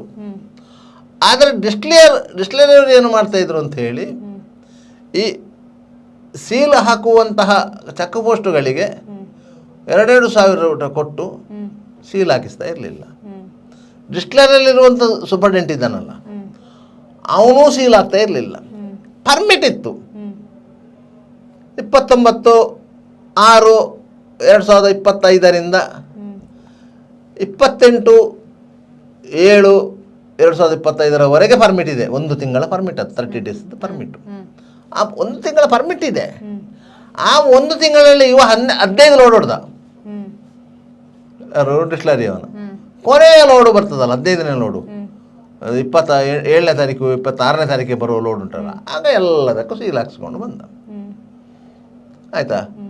ಈ 14 ಲೋಡುಗಳು ಎಕ್ಸ್ಟ್ರಾ ಬಂತಲ್ಲ, ಬಂದು ಇವನ ಡಿಸ್ಟಿಲರಿಗೆ ಸೇರಿತಲ್ಲ, ಅದರಲ್ಲೇ ಉತ್ಪತ್ತನೆ ಆದಂತಹ ಸಾರಾಯಿಯನ್ನು, ಅದು IMFL ಇರ್ಬೋದು, ಇಂಡಿಯನ್ ಮೇಡ್ ಫಾರಿನ್ ಲಿಕ್ಕರ್ ಇರ್ಬೋದು, ಸಾರಾಯಿ ಇರ್ಬೋದು, ಇದನ್ನು ಎಲ್ಲ ಹೋಲ್ಸೇಲ್ಗಳಿಗೆ, ವೈನ್ ಶಾಪ್ಗಳಿಗೆ, ಬಾರ್ಗಳಿಗೆ ಸಪ್ಲೈ ಮಾಡಿದರು. ಅದಕ್ಕೆ ಸರ್ಕಾರಕ್ಕೆ ಟ್ಯಾಕ್ಸ್ ಕಟ್ಟಲಿಕ್ಕಿಲ್ಲ. ಅದಕ್ಕೆ ಆಗ ಅದನ್ನು ಸೆಕೆಂಡ್ಸ್ ಅಂತ ಕರೀತಾ ಇದ್ದದ್ದು. ಅದರ ನಂತರ ರಾಜ್ಯ ಸರ್ಕಾರ ಅದರ ಬಗ್ಗೆ ಎಲ್ಲ ಅಧ್ಯಯನ ಮಾಡಿ ಇದು ಯಾವುದು ಅದನ್ನು ಸೆಂಟ್ರಲೈಸ್ಡ್ ಮಾಡಿತ್ತು. ಅದರಿಂದಾಗಿ ಈಗ ಸೆಕೆಂಡ್ಸ್ ಇಲ್ಲ. ಈಗ ಏನಿದ್ರು ಒರಿಜಿನಲ್ಲೇ. ಆ್ಯಕ್ಚುಲಿ ಆಗ ಬರ್ತಿದ್ದದ್ದು ಒರಿಜಿನಲ್ಲೇ, ಡಿಸ್ಟಿಲರಿಯಲ್ಲೇ ತಯಾರಾಗ್ತಾ ಇದ್ದದ್ದು. ಇದು ಟ್ಯಾಕ್ಸ್ ಕಟ್ತಾ ಇರಲಿಲ್ಲ, ಅದರಿಂದಾಗಿ ಸೆಕೆಂಡ್ಸ್ ಆಗ್ತಾಯಿತ್ತು. ತಟ್ಸ್ ಅಂತ ಹೇಳಿದರೆ ನೀವು ಡಿಸ್ಟಿಲರಿಯಿಂದ ಹೊರಗೆ ಕೆಲವು ಕೆಮಿಕಲ್ಗಳನ್ನ ಮಿಕ್ಸ್ ಮಾಡಿ ಮಾಡುವಂಥದ್ದು ಇದು. ಹಾಗೆ ಇದೇ ರೀತಿ ಇದು ಹೊಯ್ಗೆಯೂ ಸಹ ನೀವು ಪರ್ಮಿಟ್ ಇಲ್ಲದೆ ಕೊಂಡೋದ್ರು, ಪರ್ಮಿಟ್ ಇದ್ದು ಕೊಂಡೋದ್ರು, ಹೊಯ್ಗೆ ಅದರಲ್ಲಿ ಕ್ವಾಲಿಟಿ ಚೆಕಿಂಗ್ ಇಲ್ಲ. ಒಳ್ಳೆ quality, low quality, medium quality ಅಂತ ಏನಿಲ್ಲ. ಹೊಯ್ಗೆ ಕಲ್ಲೇ. ಅದರಿಂದಾಗಿ ಇಂತಹ ವ್ಯವಹಾರದಲ್ಲಿ ಪಾರದರ್ಶಕ ಯಾಕೆ ಇಲ್ಲ ಅಂತ ಹೇಳಿದರೆ, ಸರ್ಕಾರಿ ಅಧಿಕಾರಿಗಳು ಈ ಬಗ್ಗೆ ಕಟ್ಟುನಿಟ್ಟಿನ ಕ್ರಮ ಕೈಗೊಳ್ಳಬೇಕು. ಒಂದು ಕಲ್ಲಿನ ಕ್ವಾರೆಯಿಂದ 1 ಲೋಡ್ ಕಲ್ಲು ಹೊರಗೆ ಹೋಗ್ತದಂತಾದರೆ ಅವರು ಅದನ್ನು ಚೆಕ್ ಮಾಡಬೇಕು, ಅದಕ್ಕೊಂದು ಪರ್ಮಿಟ್ ಇಶ್ಯೂ ಮಾಡಬೇಕು. ಕಲ್ಲಿನ ಹೊರೆಯಿಂದ ಹೋಗ್ಬೇಕಲ್ಲ, ಮರಳು ದಿಬ್ಬದಿಂದಲೇ ಮರಳು ಹೋಗ್ಬೇಕಲ್ಲ, ಕೆಂಪು ಕಲ್ಲಿನ ಪಾಯದಿಂದಲೇ ಹೊರಗೆ ಹೋಗ್ಬೇಕಲ್ಲ, ಹೋಗ್ಬೇಕು. ಅದರಿಂದಾಗಿ ನೀವು ಹೊರಗೆ ಹೋಗುವಾಗಲೇ ನೀವು ಅದಕ್ಕೆ ರಾಯದಾನವನ್ನು ಕಟ್ಟಿಸಿಕೊಂಡ್ರೆ ಆ ಸಮಸ್ಯೆ ಇಲ್ಲ. ಇದು ರಾಯದಾನವನ್ನು ಕಟ್ಟಿಸಿಕೊಳ್ಳುವುದು ಮಂಗಳೂರಿನ ಆಫೀಸಲ್ಲಿ ಮಲ್ಲಿಗಟ್ಟೆಯಲ್ಲಿ, ಕಲ್ಲು ತೆಗೆಯುವುದು ಬೆಂಜನ ಪದವಿನ ಪಾಯದಿಂದ, ರಸ್ತೆಯಲ್ಲಿ ಹೋಗುವುದು ಬೇರೆ ಬೇರೆ ಕಡೆಗಳಲ್ಲಿ. ನಿಮಗೆ ಅಕ್ರಮ ವ್ಯವಹಾರಕ್ಕೆ ರಹದಾರಿಯನ್ನು ತೋರಿಸಿಕೊಟ್ಟಂತೆ ಅಂತ, ಅಕ್ರಮ ವ್ಯವಹಾರಕ್ಕೆ ರಹದಾರಿಯನ್ನು ತೋರಿಸಿಕೊಟ್ಟಂತೆ. ಇವಾಗ ಯಾವಾಗ ಸಿಗ್ತದೆ ಅಂತ ನಮ್ಮ ಜಿಲ್ಲೆಗೆ ಮರಳು ಮತ್ತು ಕೆಂಪು ಕಲ್ಲು, ಅದನ್ನು ಏನು ನಿಯಮವನ್ನು ಸರಳೀಕರಣ ಮಾಡ್ತೇವೆ ಅಂತ ಹೇಳಿದ್ದಾರೆ. ಒಂದು ವಾರದಲ್ಲಿ ಏನು ಮುಂದಿನ ವಾರ ಸಭೆ ಕರೀತಾರೆ ಅಂತೆ ಬೆಂಗಳೂರಲ್ಲಿ ಜಿಲ್ಲಾ ಉಸ್ತುವಾರಿ ಸಚಿವರ ಬಗ್ಗೆ. ನೋಡಿ, ಅದೇ ನಾನು ಸುರಿಗೆ ಹೇಳಿದ ಹಾಗೆ ಬೆಂಕಿ ಬಿದ್ದಾಗ ಬಾವಿ ತೋಡುವ ಕೆಲಸವನ್ನು ಮಾಡ್ತಾ ಇರೋದು. ಈ ಸಮಸ್ಯೆಯನ್ನು ಪರಿಹಾರ ಮಾಡಲಿಕ್ಕೆ ಇವರೊಂದು ಸರಳವಾದ ಮರಳು ನೀತಿಯನ್ನು ಜಾರಿಗೆ ತರಬೇಕು. ಅದು ಸರ್ಕಾರಿ ಮಟ್ಟದಲ್ಲೇ ಆಗಬೇಕು. ಈ ಹಿಂದೆ ಹೇಳಿದ್ರಲ್ಲ ಸರ್, ಮರಳು ನೀತಿ ದಕ್ಷಿಣ ಕನ್ನಡ ಜಿಲ್ಲೆಯಲ್ಲಿ ಜಾರಿಗೆ ತರ್ತೇವೆ ಅಂತ, ಅದು ಆದ್ರೂ ಆಗಲಿಲ್ಲ. ಅದು ಯಾಕಂತ ಹೇಳಿದರೆ ಯಾರಿಗೂ ಅದರಲ್ಲಿ ಇಚ್ಛಾಶಕ್ತಿ ಇಲ್ಲ. ಯಾರಿಗೂ ಇಚ್ಛಾಶಕ್ತಿ ಇಲ್ಲ. ಯಾಕಂತ ಹೇಳಿದರೆ ಇಲ್ಲಿ ಅಕ್ರಮ ಮರಳುಗಾರಿಕೆಯಲ್ಲಿ ಇರುವಂತಹ ರುಚಿ ಸಕ್ರಮ ಮರಳುಗಾರಿಕೆಯಲ್ಲಿ ಇಲ್ಲ. ಈಗ ಸಕ್ರಮ ಮರಳುಗಾರಿಕೆ ಅಂತ ಹೇಳಿದರೆ ಜಿಲ್ಲಾಧಿಕಾರಿಗಳ ನೇತೃತ್ವದ ಒಂದು ಸಮಿತಿ ಒಂದು ಲೋಡು ಮರಳಿಗೆ ಇಷ್ಟು ಅಂತೇಳಿ ರೇಟ್ ಫಿಕ್ಸ್ ಮಾಡ್ತದೆ. ಆ ರೇಟಿಗಿಂತ ನೀವು ಜಾಸ್ತಿ ರೇಟಿಗೆ ಮಾರಲಿಕ್ಕೆ ಆಗೋದಿಲ್ಲ. ಆ ರೇಟಿನ ಒಳಗೆ ನೀವು ನಿಮ್ಮ ಕಾರ್ಮಿಕರ ಸಂಬಳ, ಮರಳಿನ ರಾಯಧನ, ವಾಹನದ ಖರ್ಚು ವೆಚ್ಚಗಳನ್ನು ಸರಿದೂಗಿಸಿಕೊಂಡು ಹೋಗಬೇಕು. ಆಗ ನಿಮಗೆ ಬರುವುದು ಎಷ್ಟಂತ ಹೇಳಿದರೆ, ಒಂದು ಲೋಡು ನೀವು ಮರಳನ್ನು ಸಾಗಿಸಿದರೆ ನಿಮಗೆ ಗರಿಷ್ಠವಾಗಿ 750ರಿಂದ 1000 ರೂಪಾಯಿ ಲಾಭ ಬರ್ಬೋದು. ಇದು ಸಕ್ರಮ ಮರಳುಗಾರಿಕೆಯನ್ನು ಮಾಡಿದರೆ. ಅದೇ ಅಕ್ರಮ ಮರಳುಗಾರಿಕೆ ಮಾಡಿದರೆ, ಅಕ್ರಮವಾಗಿ ಮರಳುಗಾರಿಕೆ ಮಾಡಿದರೆ ಒಂದು ಲೋಡು ಮರಳು ತುಂಬಿಸಿದವನಿಗೆ ಎಷ್ಟು ಒಂದು ಲೆಕ್ಕ ಇದೆ. ಒಂದು ಲೋಡು ಮರಳಿಗೆ ಅದಕ್ಕೆ ಮರಳು ತುಂಬಿಸುವವರೇ ಇದ್ದಾರೆ, ಅದಕ್ಕೆ ಅವರಿಗೆ ಕಾಂಟ್ರಾಕ್ಟ್. ಅದು ಒಂದು 4 ಮಂದಿ ಇರ್ತಾರೆ, ಅವರು ಒಂದು ಲೋಡು ಮರಳು ಹಾಕ್ತಾರೆ, ಅವರಿಗೆ 800 ರೂಪಾಯಿಯನ್ನು ಕೊಡ್ತಾರೆ. 800 1000 ರೂಪಾಯಿ ಎಷ್ಟು ಇದೆ, ಅವರಿಗೆ ಅಷ್ಟು ಕೊಡ್ತಾರೆ. ಲಾರಿ ಬಾಡಿಗೆ ಎಷ್ಟು ಡಿಸ್ಟೆನ್ಸ್ ಬರ್ತದೆ, ಮತ್ತು ಎಷ್ಟು ಆ ಇದರಲ್ಲಿ ಅವನಿಗೆ ಒಂದು ಲೋಡಿಗೆ 5000 ಉಳಿತದೆ. ಇದರಲ್ಲಿ ಉಳಿಯೋದು 750ರಿಂದ 1000. ಆದ್ದರಿಂದ ಅವನಿಗೆ ಅಕ್ರಮ ಮರಳುಗಾರಿಕೆ ಅಪ್ಯಾಯಮಾನ, ಸಕ್ರಮ ಮರಳುಗಾರಿಕೆ ಬೇಡ. ಸಕ್ರಮ ಮರಳುಗಾರಿಕೆ ಮಾಡಿದರೆ ಅಧಿಕಾರಿಗಳಿಗೂ ಏನು ಫಾಯ್ದೆ ಇಲ್ಲ. ಆಯಿತಾ? 10 ಲೋಡು ಹೋಗುವಾಗ 1 ಲೋಡನ್ನು ಸೀಸ್ ಮಾಡುವುದು, 9 ಲೋಡಿನ ಅಕ್ರಮ ಹಣ ಏನಿದೆ ಅದು ಅಧಿಕಾರಿಗಳ ಜೇಬನ್ನು ತುಂಬಿಸ್ತದೆ. 1 ಲೋಡ್ ಹಿಡಿತಾರೆ. ಆದರೆ ಆ 1 ಲೋಡ್ ಹಿಡಿದ್ರೆ ಅದಕ್ಕೆ ಆಗುವ ಫೈನು, ಅದನ್ನು ಬಿಡಿಸುವಂಥ ಖರ್ಚು ಎಲ್ಲವನ್ನು ಸೇರಿಸಿದರೆ ಆ 9 ಲೋಡ್ನಲ್ಲಿ ಎಷ್ಟು ಲಾಭ ಬಂತು ನೋಡಿ ಆ ಕಾಂಟ್ರಾಕ್ಟರಿಗೆ, ಅಷ್ಟು ಹಣ ಹೋಗ್ತದೆ. ಅವನು ಆ 9 ಲೋಡಿಗೆ ಅಕ್ರಮವಾಗಿ ಎಷ್ಟು ಹಣ ಸಂದಾಯ ಮಾಡಿರ್ತಾನೆ, ಅದು ಅವನಿಗೆ ಲಾಸ್. 1 ಲೋಡ್ ಹಿಡಿದ್ರೆ ಅಂತಿತ್ತು 9 ಲೋಡ್ ಹೋಗಿದೆ ಅಂತ ಲೆಕ್ಕ. ಅದೇ 1 ಲೋಡನ್ನು ಪೊಲೀಸರಾಗಲಿ, ಗಣಿ ಮತ್ತು ಭೂವಿಜ್ಞಾನ ಇಲಾಖೆ ಅಧಿಕಾರಿಗಳಾಗಲಿ, ಕಂದಾಯ ಅಧಿಕಾರಿಗಳಾಗಲಿ ಯಾರೇ ಹಿಡಿದ್ರೂ ಸಹ ಆ ರೀತಿಯ ಖರ್ಚು ಬರುತ್ತೆ. ಇಲ್ಲಿ ಗಣಿ ಇಲಾಖೆಯ ಉಪನಿರ್ದೇಶಕಿ ಆಗಿದ್ದಂತಹ ಕೃಷ್ಣವೇಣಿಯವರು 2 ತಿಂಗಳ ಅವಧಿಯಲ್ಲಿ ಲೋಕಾಯುಕ್ತ ದಾಳಿಗೆ ಒಳಗಾಗ್ತಾರಂತಾದರೆ ಇಲ್ಲಿನ ಮರಳು ಎಷ್ಟು ರುಚಿ ಇರಬೇಕು ನೋಡಿ. ಮರಳಿಗೂ ಒಂದು ರುಚಿ ಇದೆ ಅಂತ ತೋರಿಸಿಕೊಟ್ಟಂಥ ಜಿಲ್ಲೆ ದಕ್ಷಿಣ ಕನ್ನಡ ಜಿಲ್ಲೆ. ಆದ್ದರಿಂದ ಈ ದಕ್ಷಿಣ ಕನ್ನಡ ಜಿಲ್ಲೆಯಲ್ಲಿ ಎಲ್ಲ ರೀತಿಯ ಕಳ್ಳ ವ್ಯವಹಾರಗಳಿಗೆ ಈಗಾಗಲೇ ಏನು 18 ಅಧಿಕಾರಿಗಳ ಮೇಲೆ ಲೋಕಾಯುಕ್ತರು ದಾಳಿ ಮಾಡಿ ಪ್ರಕರಣವನ್ನು ಕೂಡ ದಾಖಲಿಸಿಕೊಂಡು, ಅದೇ ಹೇಳಿದಲ್ಲ, ಒಂದೇ ಅಧಿಕಾರಿಯ ಮೇಲೆ 2 ತಿಂಗಳಲ್ಲಿ ಒಮ್ಮೆ ಅವರ ಅಕ್ರಮ ಆಸ್ತಿ ಬಗ್ಗೆ ಲೋಕಾಯುಕ್ತ ದಾಳಿ ಆಯಿತು ಕೃಷ್ಣವೇಣಿಯವರ ಮನೆಗೆ. ಅದರಲ್ಲಿ ಅವರಲ್ಲಿ ಇಷ್ಟು ಅಕ್ರಮ ಆಸ್ತಿ ಇದೆ, ಒಂದು 2 ಕೋಟಿಯ 3 ಕೋಟಿ ಏನಷ್ಟು ಅಕ್ರಮ ಆಸ್ತಿ ಇದೆ ಅಂತಲ್ಲಿ ಪತ್ತೆ ಆಯಿತು. ಅದರ ಬಗ್ಗೆ ಅವರಿಗೆ ನೋಟಿಸ್ ಆಗಿದೆ, ಅದೊಂದು ಕೇಸು ದಾಖಲಾಗಿದೆ. ಅದಾಗಿ 1 ತಿಂಗಳಲ್ಲಿ ಅವನ ಖಾಸಗಿ ಸ್ಥಳದಲ್ಲಿದ್ದ ಕಲ್ಲನ್ನು ತೆರವುಗೊಳಿಸಿ ಮನೆ ಕಟ್ಟಲಿಕ್ಕೆ ಅಂತ ಹೇಳಿ ಒಂದು ನಿರ್ಧಾರ ಮಾಡಿ ಅದಕ್ಕೆ ಸಂಬಂಧಪಟ್ಟ ಹಾಗೆ ಅರ್ಜಿ ಸಲ್ಲಿಸಿದಾಗ ಆ ಅರ್ಜಿಯನ್ನು ಇತ್ಯರ್ಥಪಡಿಸಲಿಕ್ಕೆ 50,000 ರೂಪಾಯಿ ಲಂಚ ಕೇಳಿದಂಥದ್ದು ಅದೇ ಉಪನಿರ್ದೇಶಕಿ. ಆಗ ಅವರು ಲೋಕಾಯುಕ್ತಕ್ಕೆ ಕಂಪ್ಲೇಂಟ್ ಮಾಡಿದರು. ಲೋಕಾಯುಕ್ತದವರು ಅವರನ್ನು ಮತ್ತು ಅವರ ಸಿಬ್ಬಂದಿಯನ್ನು ಟ್ರ್ಯಾಪ್ ಮಾಡಿಸಿದರು. 2ನೇ ಪ್ರಕರಣ ದಾಖಲಾಯಿತು. ಇಷ್ಟೂ ಅಲ್ಲದೆ ಗಣಿ ಇಲಾಖೆಯ ಕಚೇರಿಗೆ ಲೋಕಾಯುಕ್ತ ಅಧಿಕಾರಿಗಳು ದಾಳಿ ಮಾಡಿದ್ದಾರೆ. 18 ಅಧಿಕಾರಿಗಳ ಮೇಲೆ ಕೇಸು ದಾಖಲು ಮಾಡಿಕೊಂಡಿದ್ದಾರೆ. ಅದರ ತನಿಖೆ ನಡೀತಾ ಇದೆ. ಆದರೂ ಸಹ ಆ ಗಣಿ ಇಲಾಖೆಯ ಅಧಿಕಾರಿಗಳು ದುಡ್ಡಿನ ಮುಖ ನೋಡದೆ ಯಾವುದೇ ಫೈಲನ್ನು ಮೂವ್ ಮಾಡುವುದಿಲ್ಲ, ಪರ್ಮಿಟ್ಗೆ ಅವಕಾಶ ಕೊಡುವುದಿಲ್ಲ. ನೀವು ಪರ್ಮಿಟಿಗೆ ನೀವು ಎಷ್ಟು ಹಣ ಕಟ್ಟಬೇಕಾ ಸರ್ಕಾರಕ್ಕೆ, ಎಷ್ಟು ರಾಯಧನ ಕಟ್ಟಬೇಕಾ ಅಷ್ಟನ್ನು ಕಟ್ಟಿಕೊಂಡು ಅವರು ಪರ್ಮಿಟ್ ಕೊಡಬೇಕು. ನಿಮಗೆ ಅವ್ರು ಚಲನೆ ಕೊಡೋದಿಲ್ಲ ನೀವು ಇಷ್ಟು ಕಟ್ಟಿ ಅಂತೇಳಿ. ನೀವು ಚಲನ ಕೊಟ್ಟರೆ ನೀವು ಹಣ ಕಟ್ತೀರಿ. ಹಣ ಕಟ್ಟಿದ ಮೇಲೆ ಯಾವ ಪರ್ಮಿಟ್ ಕೊಡಲೇಬೇಕು. ನಿಮಗೆ ಚಲನೆ ಕೊಡಬೇಕಂತಾದರೆ ನಿಮ್ಮ ಕೋರಿಕೆಗೆ ಅನುಗುಣವಾಗಿ ಅವನು ಚಲನೆ ಕೊಡಬೇಕಂತಂದರೆ ನೀವು ಅವನಿಗೆ ಅಷ್ಟು ಮೊತ್ತ ಕೊಡಬೇಕು. ಇದು ಅಲ್ಲಿನ ವ್ಯವಸ್ಥೆಗಳು. ಚಲನ ಕಟ್ಟಿದ ಮೇಲೆ ನಿಮ್ಮ ವ್ಯವಹಾರಗಳು ಮುಗೀತು ಅಂತ ಲೆಕ್ಕ. ಚಲನ ಕೊಟ್ಟರೆ ತಾನೆ. ನಿಮಗೆ ನಿಮ್ಮೊಂದು ಸಣ್ಣದು ಉದಾಹರಣೆ ಹೇಳ್ತೇನೆ ನಿಮಗೆ. ಈ ಪೊಲೀಸ್ ಇಲಾಖೆಯಲ್ಲಿ ಈ ಆಕ್ಸಿಡೆಂಟ್ ವೆಹಿಕಲ್ಗಳನ್ನು ಬಿಡಿಸುವುದು ಒಂದು ದಂಧೆ ಇದೆ. ಆಕ್ಸಿಡೆಂಟ್ ಆದ ವೆಹಿಕಲ್ಗಳನ್ನು ಬಿಡಿಸುವ ದಂಧೆ ಅಂತ ಹೇಳ್ತೇವೆ ನಾವು. ಅದನ್ನು ಒಂದು ಆಕ್ಸಿಡೆಂಟ್ ಆದರೆ ಆ ವಾಹನಗಳನ್ನು ಪೊಲೀಸರು ವಶಪಡಿಸಿಕೊಳ್ತಾರೆ. ಮತ್ತು ಅದನ್ನು ನ್ಯಾಯಾಲಯಕ್ಕೆ PF ಹಾಕ್ತಾರೆ.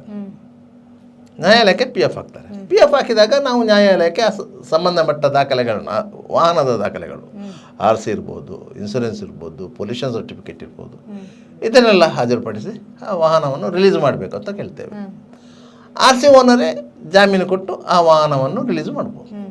ರಿಲೀಸ್ ಮಾಡುವಾಗ ಕೋರ್ಟ್ ಆರ್ಡರ್ ಮಾಡ್ತದೆ. After the MU inspection release the vehicle ಅಂತ ಹೇಳ್ತದೆ. ಕೋರ್ಟ್ ಆರ್ಡರ್ ಮಾಡೋದು. MU ಇನ್ಸ್ಪೆಕ್ಷನ್ ಆಗದೆ ನೀವು ರಿಲೀಸ್ ಮಾಡುವಾಗಿಲ್ಲ ಅಂತ. ಆದ್ದರಿಂದಾಗಿ ನಾವು ವಾಹನ ಬಿಡಿಸ್ಬೇಕಾದ್ರೆ ನೀವು MU ಇನ್ಸ್ಪೆಕ್ಷನ್ ಮಾಡಬೇಕು. MU ಇನ್ಸ್ಪೆಕ್ಟ್ರು RTO ಆಫೀಸಲ್ಲಿ ಇರುವಂಥವ್ರು. ಅವರಿಗೊಂದು ರಿಕ್ವೆಷನ್ ಪೊಲೀಸ್ ಸ್ಟೇಷನ್ನಿಂದ ಹೋಗಬೇಕು.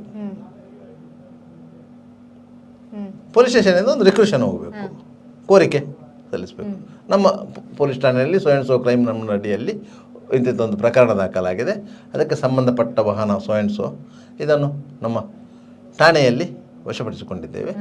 ಅದನ್ನು ಪರಿಶೀಲನೆ ಮಾಡಿ ವರದಿ ಕೊಡಬೇಕು ಅಂತ ಹೇಳಿ ಒಂದು ರಿಕ್ವೆಷನನ್ನು ಕಳಿಸಬೇಕು. ಪೊಲೀಸರು ದುಡ್ಡು ಮಾಡುವುದೇ ಅಲ್ಲಿ, ಅವರು ರಿಕ್ವೆಷನ್ನೇ ಕೊಡುವುದಿಲ್ಲ. ಆಯಿತಾ? ನೀವು ಕೋರ್ಟಿಗೆ ಹೋಗಿ ಕೋರ್ಟ್ ನೀವು ರಿಲೀಸ್ ಆರ್ಡರ್ ತರ್ತೀರಿ ಪೊಲೀಸ್ ಸ್ಟೇಷನಿಗೆ. ಇಲ್ಲಿ ರಿಕ್ವೆಷನ್ ಕೊಡದೆ ಅವ ಬರುವುದಿಲ್ಲ, ಇವರು ಕೊಡುವುದಿಲ್ಲ. ಇವರು ರಿಕ್ವೆಷನ್ ಕೊಟ್ಟರೆ ಅವನಿಗೆ 700 ರೂಪಾಯಿ ಕೊಡಬೇಕು, ಅದು ಪ್ರಶ್ನೆ ಬೇರೆ. ಅದಕ್ಕಿಂತ ಜಾಸ್ತಿಯಾಗಿ ಇವರಿಗೆ ಹಣ ಕೊಡಬೇಕು. ಹಣ ಕೊಟ್ಟರೆ ರಿಕ್ವೆಷನ್ ಕೊಡೋದು. ಇದು ಒಂದು ವಾಹನ ಬಿಡಿಸುವ ದಂಧೆ ಅಂತ ನಾವು ಹೇಳ್ತೇವೆ. ಸಹಜವಾಗಿ ಅವರು ಕಾನೂನು ಪ್ರಕಾರವಾಗಿ ಅವರು ರಿಕ್ವೆಷನ್ ಕೊಡಲೇಬೇಕು. ಆಯಿತಾ? ಇಲ್ಲ ನೀವು ಪುನಃ ಕೋರ್ಟಿಗೆ ಹೋಗ್ಲಿಕ್ಕೆ ಆಗೋದಿಲ್ಲ. ಸರ್ ನಾವು ಕೋರ್ಟ್ ಆರ್ಡರ್ ಆಗಿದೆ, ಅವರು ರಿಲೀಸ್ ಮಾಡ್ತಾ ಇಲ್ಲ. ಕೋರ್ಟ್ ಆರ್ಡ್ರಲ್ಲಿ ಬರೆದಿರ್ತದೆ ನೋಡಿ, after the MU inspection release the vehicle ಅಂತೇಳಿ ಅವರು ಅದನ್ನು ಹೇಳ್ತಾರೆ. ಹಾಗೆ ಇಂತಹ ವ್ಯವಹಾರಗಳಲ್ಲಿ ಈ ದುಡ್ಡು ಮಾಡುವುದು, ಲಂಚಾವತಾರ, ಭ್ರಷ್ಟಾಚಾರ ಹೇಗೆ ಒಕ್ಕಾಗಿದೆ ಅಂತ ಹೇಳಿದರೆ ನೀರಿಗೂ ಹಾಲಿಗೂ ವ್ಯತ್ಯಾಸವೇ ಇಲ್ಲ. ಹಾಲಿಗೂ ನೀರಿಗೂ ವ್ಯತ್ಯಾಸವೇ ಇಲ್ಲ. ಆಚೆ ನೋಡಿದರೆ ನೀರು, ಈಚೆ ಕೊಡಿದರೆ ಹಾಲು, ಅದು ಒಟ್ಟು ಸೇರಿದರೆ ಹಾಲೇ. ಆದ್ದರಿಂದ ಭ್ರಷ್ಟಾಚಾರ ಎನ್ನುವುದು ಆ ರೀತಿಯಾಗಿ ಬೆಳೆದು ಬಿಟ್ಟಿದೆ. ಯಾವುದೇ ಕಾನೂನನ್ನು ಸರಕಾರ ಎಷ್ಟೇ ಮುತುವರ್ಜಿಯಿಂದ ಜನಸಾಮಾನ್ಯರಿಗೆ ಅನುಕೂಲ ಆಗಲಿ ಅಂತ ಹೇಳಿ ಜಾರಿ ಮಾಡಿದರೂ ಸಹ ಅದರಲ್ಲಿರುವ ಸಣ್ಣ ಪುಟ್ಟ ಲೋಪದೋಷಗಳನ್ನೇ ಎತ್ತಿ ತೋರಿಸಿ ಸರ್ಕಾರಿ ಅಧಿಕಾರಿಗಳು ಮರುಭೂಮಿಯಲ್ಲೂ ಓಯಾಸಿಸನ್ನು ಸೃಷ್ಟಿ ಮಾಡುವಂತಹ ಕೆಪಾಸಿಟಿ ಇರುವವರು ಇರುವರು. ಆದ್ದರಿಂದಲೇ ಅವರು ಒಂದೊಂದು ಪೋಸ್ಟಿಗೆ ಬರುವಾಗ ಅಲ್ಲಿಯ DPR ಸೆಕ್ಷನ್ನಲ್ಲಿ, ವಿಧಾನಸೌಧದಲ್ಲಿರುವಂಥ DPR ಸೆಕ್ಷನ್ನಲ್ಲಿ ಲಕ್ಷಗಟ್ಟಲೆ ಕೋಟಿಗಟ್ಟಲೆ ಹಣ ಸುರಿದೇ ಬರುವವರು. ಅವರು ಇಲ್ಲಿ ಅಷ್ಟು ಮಾಡ್ತೇವೆ ಅನ್ನುವ ವಿಶ್ವಾಸದಿಂದಲೇ ಅಲ್ಲಿ ಅಡ್ವಾನ್ಸ್ ಕೊಟ್ಟು ಬರುವುದು. ಅಲ್ಲಿ ಅಡ್ವಾನ್ಸ್ ಕೊಡಬೇಕು, ಇಲ್ಲಿ ಬಂದು ಕಲೆಕ್ಷನ್ ಮಾಡಬೇಕು, ಆ ರೀತಿಯಾಗಿ ಬರೋದು. ಆದ್ದರಿಂದ ಈ ಭ್ರಷ್ಟಾಚಾರದ ಕೂಪದಿಂದಾಗಿಯೇ ಜನಸಾಮಾನ್ಯರಿಗೆ ಇಂತಹ ತೊಂದರೆ ಸೃಷ್ಟಿಯಾಗಿರೋದು. ಇವಾಗ ಏನು ಜಿಲ್ಲೆಯಲ್ಲಿ 19 ಕಲ್ಲುಕೋರೆ ಏನು ಕಾನೂನು ರೀತಿಯಲ್ಲಿ ನಡೆಯುತ್ತಿದೆ. ದಿನಕ್ಕೆ 30,000 ಮೆಟ್ರಿಕ್ ಟನ್ ಏನು ಕಲ್ಲು ಉತ್ಪಾದನೆ ಆಗ್ತದೆ ಅಂತ ಏನು ಗಣಿ ಇಲಾಖೆ ಅಧಿಕಾರಿಗಳು ನಿನ್ನೆ ಏನು ಸಭೆಯಲ್ಲಿ ಹೇಳಿದ್ದಾರೆ ಸರ್. ಹಾಗಿದ್ರೆ ಆ ಏನು ಕಲ್ಲುಗಳೆಲ್ಲ ಎಲ್ಲಿ ಒದ್ದು ಬಂತು? ಸಾಗಾಟ ಪರ್ಮಿಟ್ ಕೊಡಬೇಕಲ್ಲ. ನೀವು ಸಾಗಾಟ ಪರ್ಮಿಟ್ ಯಾರು ಕೊಡಬೇಕು? ಅದೇ ಗಣಿ ಇಲಾಖೆ ಯಾರು ಕೊಡಬೇಕಲ್ಲ ಸಾಗಾಟ ಪರ್ಮಿಟ್. ಇವರು ಸಾಗಾಟ ಪರ್ಮಿಟೇ ಕೊಡೋದಿಲ್ಲ. ಉತ್ಪಾದನೆಗೆ ಅಲ್ಲಿ ಅವಕಾಶಗಳಿವೆ, ಉತ್ಪಾದನೆ ಮಾಡ್ತಾರೆ. ಸಾಗಾಟ ಪರ್ಮಿಟ್ ಕೊಡದಿದ್ದರೆ ಆ ಕಲ್ಲನ್ನು ಹೇಗೆ ಕೊಂಡೋಗೋದು? ಹೊತ್ತುಕೊಂಡು ಹೋಗ್ಲಿಕ್ಕೆ ಸಾಧ್ಯ ಆಗ್ತದ? ಹೊತ್ತುಕೊಂಡು ಹೋಗ್ಲಿಕ್ಕೆ ಸಾಧ್ಯ ಆಗ್ತದ? ಇಲ್ಲ. ಕೆಲವು ವರ್ಷಗಳ ಹಿಂದೆ, ಸುಮಾರು 4 ದಶಕದ ಹಿಂದೆ, ಎಮರ್ಜೆನ್ಸಿ ಪೀರಿಯಡ್ಗಿಂತ ಮೊದಲು 50 ದಶಕದ ಹಿಂದೆ, ದೇವರಾಜ ಸರ್ಕಾರ ಇರುವಾಗ ಇಲ್ಲಿ ಭೀಕರವಾದ ಬರಗಾಲ ಬಂತು ಕರ್ನಾಟಕದಲ್ಲಿ. ಆ ಸಂದರ್ಭದಲ್ಲಿ ಭತ್ತದ ಬೆಳೆ ಕಡಿಮೆ ಆಯಿತು ಅಂತೇಳಿ ಒಂದು ರಿಪೋರ್ಟ್ ಬಂತು ಸರ್ಕಾರಕ್ಕೆ. ಆದ್ದರಿಂದ ಸರ್ಕಾರ ಏನು ಆದೇಶ ಮಾಡಿದಂದ್ರೆ ಅಂತಾರಾಜ್ಯ ಅಕ್ಕಿ ಸಾಗಾಟಕ್ಕೆ ನಿರ್ಬಂಧ ಹೇರಿತು. ಅಂತಾರಾಜ್ಯ ಅಕ್ಕಿ ಸಾಗಾಟಕ್ಕೆ ನಿರ್ಬಂಧ ಹೇರಿತು. ಸಹಜವಾಗಿಯೇ ಕೇರಳದಲ್ಲಿ ಅಕ್ಕಿಯ ಕೊರತೆ ಸೃಷ್ಟಿಯಾಯಿತು. ಕೇರಳದಲ್ಲಿ ಅಕ್ಕಿ ಪ್ರಮುಖ ಬೆಳೆ ಅಲ್ಲ, ಅಲ್ಲಿ ತೆಂಗಿನಕಾಯಿ ಪ್ರಮುಖ ಬೆಳೆ. ಅಲ್ಲಿ ಅಕ್ಕಿಯ ಕೊರತೆ ಇದೆ. ಅಲ್ಲಿಗೆ ಅಕ್ಕಿ ಹೋಗ್ತಾ ಇದ್ದದ್ದು ಕರ್ನಾಟಕದಿಂದಲೇ. ನಮ್ಮ ಗಂಗಾವತಿಯಿಂದ ಅಕ್ಕಿ ಹೋಗ್ತಾ ಇದ್ದದ್ದು, ಭದ್ರಾವತಿಯಿಂದ ಅಕ್ಕಿ ಹೋಗ್ತಾ ಇದ್ದದ್ದು, ಬಯಲು ಸೀಮೆಯಿಂದೆಲ್ಲ ಅಕ್ಕಿ ಹೋಗ್ತಾ ಇದ್ದದ್ದು. ಯಾವಾಗ ಅಂತಾರಾಜ್ಯ ಅಕ್ಕಿ ಸಾಗಾಟ ನಿರ್ಬಂಧ ಆಯಿತು, ಕೇರಳದಲ್ಲಿ ಅಕ್ಕಿಗೆ ಹಾಹಾಕಾರ ಸ್ಟಾರ್ಟ್ ಆಯಿತು. ಆಗ ಇಲ್ಲಿ ಕೆಜಿಗೆ 80 ಪೈಸೆ ಇತ್ತು ಅಕ್ಕಿಗೆ.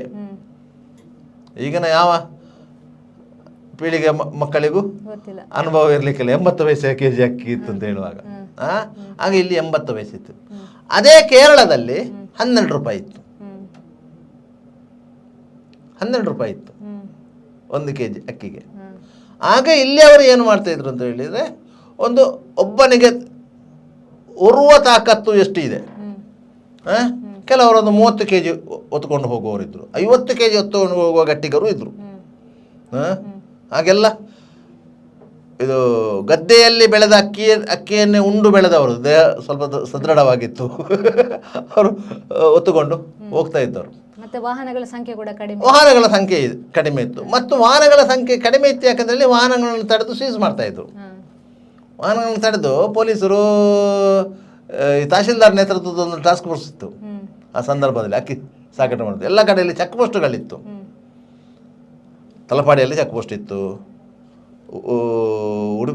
ಉಕ್ಕುಡದಲ್ಲಿ ಚೆಕ್ ಪೋಸ್ಟ್ ಇತ್ತು, ಬೇರೆ ಬೇರೆ ಕಡೆಗಳಲ್ಲಿ ಎಲ್ಲ ಚೆಕ್ ಪೋಸ್ಟ್ಗಳಿತ್ತು. ಆ ಫಾರೆಸ್ಟ್ ಚೆಕ್ ಪೋಸ್ಟ್ಗಳನ್ನೇ ಅವರು ಆಹಾರ ಇಲಾಖೆ ಚೆಕ್ ಪೋಸ್ಟ್ಗಳಂತ ಮಾಡಿದರು. ತಹಶೀಲ್ದಾರ್ ನೇತೃತ್ವದಲ್ಲಿ ಒಂದು ಟಾಸ್ಕ್ ಫೋರ್ಸ್ ಇತ್ತು, ಪೊಲೀಸರು ಸೀಸ್ ಮಾಡ್ತಾಯಿದ್ರು. ಈ ರೀತಿಯ ಇದಿತ್ತು. ಅದಕ್ಕೆ ಬೇಕಾಗಿ ಸುಲಭವಾಗಿ ತಲೆಹೊರೆಯಲ್ಲಿ ಹಳ್ಳಿದಾರಿಯಲ್ಲಿ ತಗೊಂಡು ಹೋಗ್ತಾಯಿದ್ರು. ಒಂದರಿಂದ ಹತ್ತಿರವಾಗ್ತದೆ, ರಸ್ತೆ ಮೂಲಕ ಹೋದರೆ ಸುತ್ತುವಳಿ ಬೆಳೆಸ್ಬೇಕಂದ್ರೆ ಹಳ್ಳಿದಾರಿ ಹೋಗ್ಕೊಂಡು ಹೋಗೋದು. ಆಗ ನೀವು ಗಡಿ ದಾಟಿದರೆ ಮಂಗಳೂರಿಂದ ಕೇರಳಕ್ಕೆ ಎಷ್ಟು ಕಿಲೋಮೀಟರು? 18 ಕಿಲೋಮೀಟರು. ತಲಪಾಡಿ ದಾಟಿದರೆ ಕೇರಳ ಆಯಿತಾ. ಗಡಿ ದಾಟಿದರೆ ಆ ಕಡೆ ಅಂಗಡಿಗೆ ಕೊಂಡೋಗಿ ಅಕ್ಕಿ ಹಾಕೋದು. ಆ ಕಡೆ ಹೋದರೆ ಚೆಕ್ಕಿಂಗ್ ಇಲ್ಲ, ಈ ಕಡೆ ಮಾತ್ರ ಚೆಕ್ಕಿಂಗು ಆಯ್ತಲ್ಲ. ಇಲ್ಲಿ 80 ಪೈಸೆಯಲ್ಲಿ ಅಕ್ಕಿಯನ್ನು ಖರೀದಿ ಮಾಡಿ ಅದನ್ನು ಹೊತ್ತುಕೊಂಡು ಕೇರಳಕ್ಕೆ ಕೊಂಡೋಗಿ ಕೊಟ್ಟರೆ 12 ರೂಪಾಯಿ ಸಿಗ್ತಾ ಇತ್ತು. 20 ಪೈಸೆ ಖರ್ಚಿತ್ತು ಇಟ್ಕೊಳ್ಳಿ 1 ಕೆಜಿಗೆ. ಇಲ್ಲಿ 80 ಪೈಸೆ, ಒಂದು 20 ಪೈಸೆ ಖರ್ಚಂತ ಇಟ್ಕೊಳ್ಳಿ, 1 ರೂಪಾಯಿ. 1 ಕೆಜಿ ಅಕ್ಕಿ ಸಾಗಾಟ ಮಾಡಿದರೆ 11 ರೂಪಾಯಿ ಸಿಗ್ತಾ ಇತ್ತು. 50 ಕೆಜಿ ಅಕ್ಕಿ ಸಾಗಾಟ ಮಾಡಿದರೆ 550 ರೂಪಾಯಿ ಸಿಗ್ತಾ ಇತ್ತು.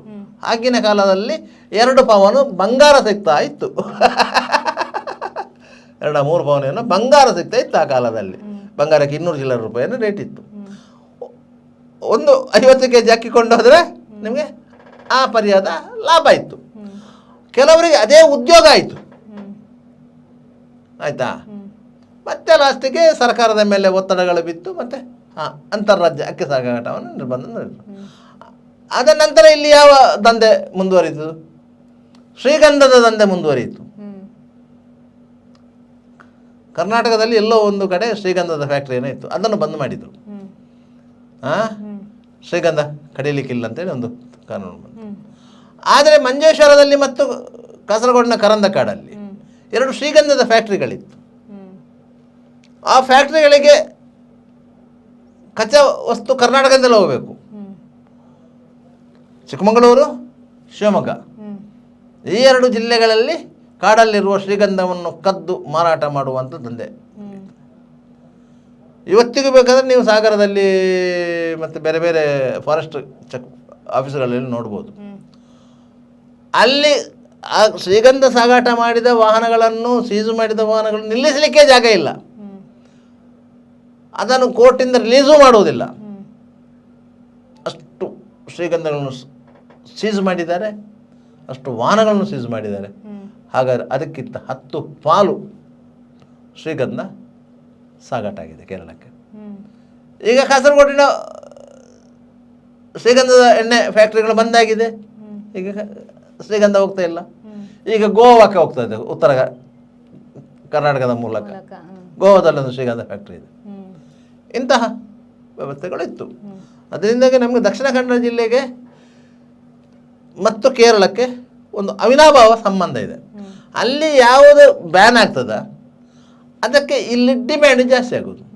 ಅಲ್ಲಿ ಮರಳು ಬ್ಯಾನ್ ಆಯಿತು, ಇಲ್ಲಿ ಮರಳಿಗೆ ಡಿಮ್ಯಾಂಡ್ ಜಾಸ್ತಿ ಆಯಿತು. ಅಲ್ಲಿ ಅಕ್ಕಿ ಬ್ಯಾನ್ ಆಯಿತು, ಇಲ್ಲಿ ಅಕ್ಕಿಗೆ ಡಿಮ್ಯಾಂಡ್ ಜಾಸ್ತಿ ಆಯಿತು. ಅಲ್ಲಿಗೆ ಶ್ರೀಗಂಧ ಬೇಕು, ಇಲ್ಲಿ ಶ್ರೀಗಂಧಕ್ಕೆ ವ್ಯವಹಾರ ಸ್ಟಾರ್ಟ್ ಆಯಿತು. ಈ ರೀತಿಯಾಗಿ ಈ ಕಳ್ಳ ವ್ಯವಹಾರಗಳು ಇಂಥ ಸಂದರ್ಭದಲ್ಲಿ ಗರಿಗೆ ತರುವುದು, ವ್ಯವಹಾರಗಳನ್ನು ಕುದುರಿಸಿಕೊಳ್ಳುವುದು. ಆರಂಭದಲ್ಲಿ ಒಂದು 2-3 ತಿಂಗಳು ಇದು ಸಾಮಾನ್ಯ ಜನರ ಗಮನಕ್ಕೆ ಬರುವುದಿಲ್ಲ. ನಿಮಗೆ ಈ ರೀತಿಯಾಗಿ ಆಗ್ತಾ ಇದೆ ಅಂತ ಒಂದು ಸ್ವಲ್ಪ ಮಂದಿ ಅದರಲ್ಲಿ ತೊಡಗಿಸಿಕೊಂಡಾಗಲೇ ಮತ್ತಷ್ಟು ಮಂದಿ ತೊಡಗಿಸಿಕೊಳ್ಳಿಕ್ಕೆ ಹೋಗ್ತಾರೆ. ಇನ್ನಷ್ಟು ಮಂದಿ ತೊಡಗಿಸಿಕೊಳ್ಳುವಾಗ ಅದು ಸರಕಾರಕ್ಕೆ ಗೊತ್ತಾಗುತ್ತೆ. ಆಗ ಅದನ್ನು ತಡಿಲಿಕ್ಕೆ ವ್ಯವಸ್ಥೆ ಮಾಡ್ತದೆ. ಆಗ ಒಟ್ಟಾರೆಯಾಗಿ ವ್ಯವಸ್ಥೆಯಲ್ಲಿ ಗೊಂದಲಗಳು ಸೃಷ್ಟಿಯಾಗುತ್ತೆ. ಈಗ ಕಲ್ಲು ಮರಳು ದಂಧೆಯನ್ನು ನಿಲ್ಲಿಸಿದ್ರಿಂದ, ಅದಕ್ಕೆ ಕಡಿವಾಣ ಬಿದ್ದುದರಿಂದ ಈ ಒಂದು ತಿಂಗಳಲ್ಲಿ ಕಡಿವಾಣ ಬಿದ್ದದ್ದು ಈ ಒಂದು ತಿಂಗಳಲ್ಲಿ ಪೊಲೀಸ್ ಆಯುಕ್ತರು ಮತ್ತು ಜಿಲ್ಲಾ SP ಬದಲಾವಣೆ ಆದ ನಂತರ ಜೂನ್ ತಿಂಗಳಲ್ಲಿ ಆಗಿರೋದು. ಕನಿಷ್ಠ ಪಕ್ಷ ಒಂದು 50,000 ಕೂಲಿ ಕಾರ್ಮಿಕರು ಕೆಲಸ ಕಳ್ಕೊಂಡಿದ್ದಾರೆ. ಯಾವುದೇ ಕನ್ಸ್ಟ್ರಕ್ಷನ್ ವರ್ಕ್ ನಡೀತಿಲ್ಲ. ಒಂದು ಬಿಲ್ಡಿಂಗಿನ ಕನ್ಸ್ಟ್ರಕ್ಷನ್ ವರ್ಕ್ ನಡೀತಿಲ್ಲ ಅಂತ ಆದರೆ ಬೇರೆ ಬೇರೆ ಉದ್ಯಮಗಳಿಗೆ ಪೆಟ್ಟು ಬೀಳ್ತದೆ. ಅದರ ಡೋರ್ನ ಉದ್ಯಮ ಇರ್ಬೋದು, ನಿಮ್ಮ ಕರೆಂಟಿನ ಇದು ಇರ್ಬೋದು, ಸಿಮೆಂಟ್ ಉದ್ಯಮ ಇರ್ಬೋದು, ಕಬ್ಬಿಣದ ಉದ್ಯಮ ಇರ್ಬೋದು. ಎಲ್ಲದಕ್ಕೂ ಒಂದಕ್ಕೊಂದು ಪೂರಕವಾಗಿರುವುದು. ಒಂದು ಬಿಲ್ಡಿಂಗಿಗೆ ಯಾವುದೆಲ್ಲ ವಸ್ತುಗಳು ಬೇಕು ಆ ವಸ್ತುಗಳಿಗೆ ಗಿರಾಕಿ ಇಲ್ಲದಂತ ಇದಲ್ಲ. ನಿಮಗೆ ಇಲ್ಲಿ ಮುಖ್ಯವಾಗಿ ಬೇಕಾಗಿರುವುದೇನು? ಕಲ್ಲು ಮರಳು. ಕಲ್ಲು ಮರಳು ಇಲ್ಲದೆ ಸಿಮೆಂಟಿಂದ ಏನು ಮಾಡಲಿಕ್ಕೆ ಆಗುತ್ತೆ? ಏನು ಮಾಡಲಿಕ್ಕೆ ಆಗೋದಿಲ್ಲ ಸಿಮೆಂಟಿಂದ. ಸಿಮೆಂಟಿಂದ ನೀವು ಕಾಂಕ್ರೀಟ್ಗೆ ವರ್ಕ್ ಮಾಡುವುದಾದರೂ ನಿಮಗೆ ಮರಳು ಬೇಕೇ, ಆಯಿತಾ? ಅದು ಇಲ್ಲದಿದ್ದರೆ ನಿಮಗೆ ಕಬ್ಬಿಣ ಬೇಡ, ಕಬ್ಬಿಣದ ಅಗತ್ಯ ಇಲ್ಲ, ಕಬ್ಬಿಣಕ್ಕೆ ಡಿಮ್ಯಾಂಡ್ ಇಲ್ಲ, ಕಬ್ಬಿಣದ ಕಂಪನಿಗಳು ಲಾಸ್ ಆಯಿತು. ಮರದ ಕೆಲಸಗಾರರಿಗೆ ಕೆಲಸ ಇಲ್ಲ, ಕಾಂಕ್ರೀಟ್ ಕೆಲಸಗಾರರಿಗೆ ಕೆಲಸ ಇಲ್ಲ, ಕೂಲಿ ಕಾರ್ಮಿಕರಿಗೆ ಕೆಲಸ ಇಲ್ಲ. ಈ ರೀತಿಯಾಗಿ ಅಷ್ಟು ಮಂದಿಯು ಈಗ ಕೆಲಸ ಕಳ್ಕೊಂಡಿದ್ದಾರೆ. ಅವರೆಲ್ಲರೂ ಚಾತಕ ಪಕ್ಷದಿಂದ ಕಾಯ್ತಾ ಇದ್ದಾರೆ. ಯಾವಾಗ ಪಾಯ ಓಪನ್ ಆಗುತ್ತದೆ, ಯಾವಾಗ ಮರಳುಗಾರಿಕೆ ಓಪನ್ ಆಗುತ್ತದೆ ಅಂತೇಳಿ. ಸರ್ಕಾರ ಏನು ಮಾಡ್ತದೆ ಅಂತ ಹೇಳಿದರೆ, ಈ ರೀತಿಯ KDP ಸಭೆಯಲ್ಲಿ ಜನಪ್ರತಿನಿಧಿಗಳು ಹೊಡೆದ ಕೂಡಲೇ ಹೇಳ್ತಾರೆ, ನಾವು ಬೆಂಗಳೂರಲ್ಲಿ ಇನ್ನೊಂದು ಮೀಟಿಂಗ್ ಮಾಡ್ತೇವೆ 1 ತಿಂಗಳು ಕಳೆದ ಮೇಲೆ ಅಂತೇಳಿ. ಬೆಂಗಳೂರಲ್ಲಿ ಮೀಟಿಂಗ್ ಮಾಡುವವರು ಒಬ್ಬ ಜಿಲ್ಲಾ ಉಸ್ತುವಾರಿ ಸಚಿವರಾಗಿದ್ದವರು ಈ ಜಿಲ್ಲೆಯ ಸಮಸ್ಯೆಗಳ ಬಗ್ಗೆ ಅರಿವು ಇದ್ದೇ ಇರ್ತದೆ. ಅವರಿಗೆ ಸಂಬಂಧಪಟ್ಟವರು ಮಾಹಿತಿಗಳನ್ನು ಕೊಟ್ಟೇ ಇರ್ತಾರೆ. ಇದೇ ಸಭೆಗೆ ಗಣಿ ಇಲಾಖೆಯ ಉನ್ನತ ಅಧಿಕಾರಿಗಳನ್ನು ಕರೆಸಿಕೊಂಡು ಇಲ್ಲೇ ಮೀಟಿಂಗ್ ಮಾಡಿ, ಇಲ್ಲೇ ಜಿಲ್ಲಾಧಿಕಾರಿಗಳ ಹತ್ರ, ಜಿಲ್ಲಾ ಪೊಲೀಸ್ ವರಿಷ್ಠಾಧಿಕಾರಿಗಳ ಹತ್ರ, ಪೊಲೀಸ್ ಆಯುಕ್ತರ ಹತ್ರ, ಗಣಿ ಇಲಾಖೆಯ ಅಧಿಕಾರಿಗಳ ಹತ್ರ ಒಂದು ಮೀಟಿಂಗ್ ಮಾಡಿ ಈ ಸಮಸ್ಯೆಯನ್ನು ಹೇಗೆ ಪರಿಹರಿಸ್ಬೋದು, ಇದಕ್ಕೆ ಒಂದು ಸಿಂಗಲ್ ವಿಂಡೋ ಸಿಸ್ಟಮನ್ನು ತರ್ಬೋದಾ, ಫಲಾನುಭವಿ ಈಗ ಯಾರಿಗೆ ಅಗತ್ಯ ಇದೆ ಅಂಥವರಿಗೆ ನೀವು ಏನು ವ್ಯವಸ್ಥೆ ಮಾಡ್ಬೋದು. ಈಗ ಇವರಿಗೊಂದು ವ್ಯವಸ್ಥೆ ಮಾಡ್ಬೋದಿತ್ತು. ಈ ಜಿಲ್ಲೆಯಲ್ಲಿ ಎಷ್ಟು ಮರಳು ಸಾಗಿಸುವ ಲಾರಿಗಳಿವೆ ಲಿಸ್ಟ್ ಕೊಡಿ. ಎಲ್ಲ ಲಾರಿ ಮಾಲೀಕರು ಬಂದು ನಿಮ್ಮ ಲಾರಿಯ ದಾಖಲೆಗಳನ್ನು ಕೊಡಿ. ಮರಳು ತೆಗೆಯುವ ಕಾಂಟ್ರಾಕ್ಟರ್ಗಳೇ ಅಷ್ಟಿದ್ದಾರೆ. ಗಣಿ ಇಲಾಖೆ ಲೆಕ್ಕ ಇದೆ, ಇಂತಿಂಥವರು ಮರಳು ತೆಗೆಯುವ ಕಾಂಟ್ರಾಕ್ಟ್ ಮಾಡ್ತಾಯಿದ್ರು ಅಂತ ಅವ್ರದ್ದೊಂದು ಲಿಸ್ಟ್ ಮಾಡ್ಕೊಳ್ಳಿ. ಕಲ್ಲು ಗಣಿಗಾರಿಕೆ ಯಾರೆಲ್ಲ ಮಾಡ್ತಾರೆ ಅವ್ರು ಹೇಳಿದ್ರಲ್ಲ 19 ಕಲ್ಲು ಗಣಿಗಾರಿಕೆ ಆಗ್ತಾ ಇದೆ ಅಂತ ಹೇಳಿ, ಅವ್ರದ್ದು ಲಿಸ್ಟ್ ತಗೊಳ್ಳಿ. ಆ 3 ಲಿಸ್ಟನ್ನು ಇಟ್ಟುಕೊಳ್ಳಿ. ಪರ್ಮಿಟ್ ಇಶ್ಯೂ ಮಾಡಿ ಅವರಿಗೆ. ರಹದಾರಿ ಈ ಪರ್ಮಿಟ್ ಯಾವುದಕ್ಕೆ? ಕಲ್ಲು ತೆಗಿಲಿಕ್ಕೆ ಪರ್ಮಿಟ್ ಅಲ್ಲ, ಸಾಗಾಟ ಮಾಡಲಿಕ್ಕೆ ಪರ್ಮಿಟ್ ಇರೋದು. ಕಲ್ಲು ತೆಗಿಲಿಕ್ಕೆ ಪರ್ಮಿಟ್ ಅಲ್ಲ, ಅದಕ್ಕೆ ರಾಯದಾನ ಲಂಸಮ್ ಕಟ್ಟಿರ್ತಾನೆ ಅವ ಸರ್ಕಾರಕ್ಕೆ, ಆಯಿತಾ? ಸಾಗಾಟಕ್ಕೆ ಪರ್ಮಿಟ್ ಅಲ್ವಾ? ಯಾರಿಗೆ ಈಗ ಮರಳು ಬೇಕು? ಈಗ ಒಂದು ಬಿಲ್ಡಿಂಗಿಗೆ ಒಂದು 10 ಲೋಡು ಮರಳು ಬೇಕು, 5 ಲೋಡು ಕಲ್ಲು ಬೇಕು. ಅವ ಬಂದು ಒಂದು ಕೋರಿಕೆ ಸಲ್ಲಿಸಬೇಕು, ಅದಕ್ಕೆ ಸಂಬಂಧಪಟ್ಟ ರಾಯದಾನವನ್ನು ಕಟ್ಟಬೇಕು. ಅವನಿಗೆ ಒಂದು ಲಾರಿಯನ್ನು ಅಲಾಟ್ ಮಾಡಬೇಕು. ಒಂದು ಲಾರಿಯನ್ನು ಅಲಾಟ್ ಮಾಡುವುದು, ಒಂದು ಕಲ್ಲಿನ ಪಾಯವನ್ನು ಅಲಾಟ್ ಮಾಡುವುದು, ಒಂದು ಮರಳು ದಿಬ್ಬವನ್ನು ಅಲಾಟ್ ಮಾಡುವುದು. ಆ ಅಲಾಟ್ ಮಾಡಿದ ಕೂಡಲೇ ಆ ಮರಳು ದಿಬ್ಬದವರು ಮರಳು ಹಾಕ್ತಾರೆ, ಕಲ್ಲಿನ ಪಾಯದವರು ಕಲ್ಲು ಹಾಕ್ತಾನೆ, ಇವನಿಗೆ ಹೋಗಿ ಕಲ್ಲು ಮುಟ್ತದೆ.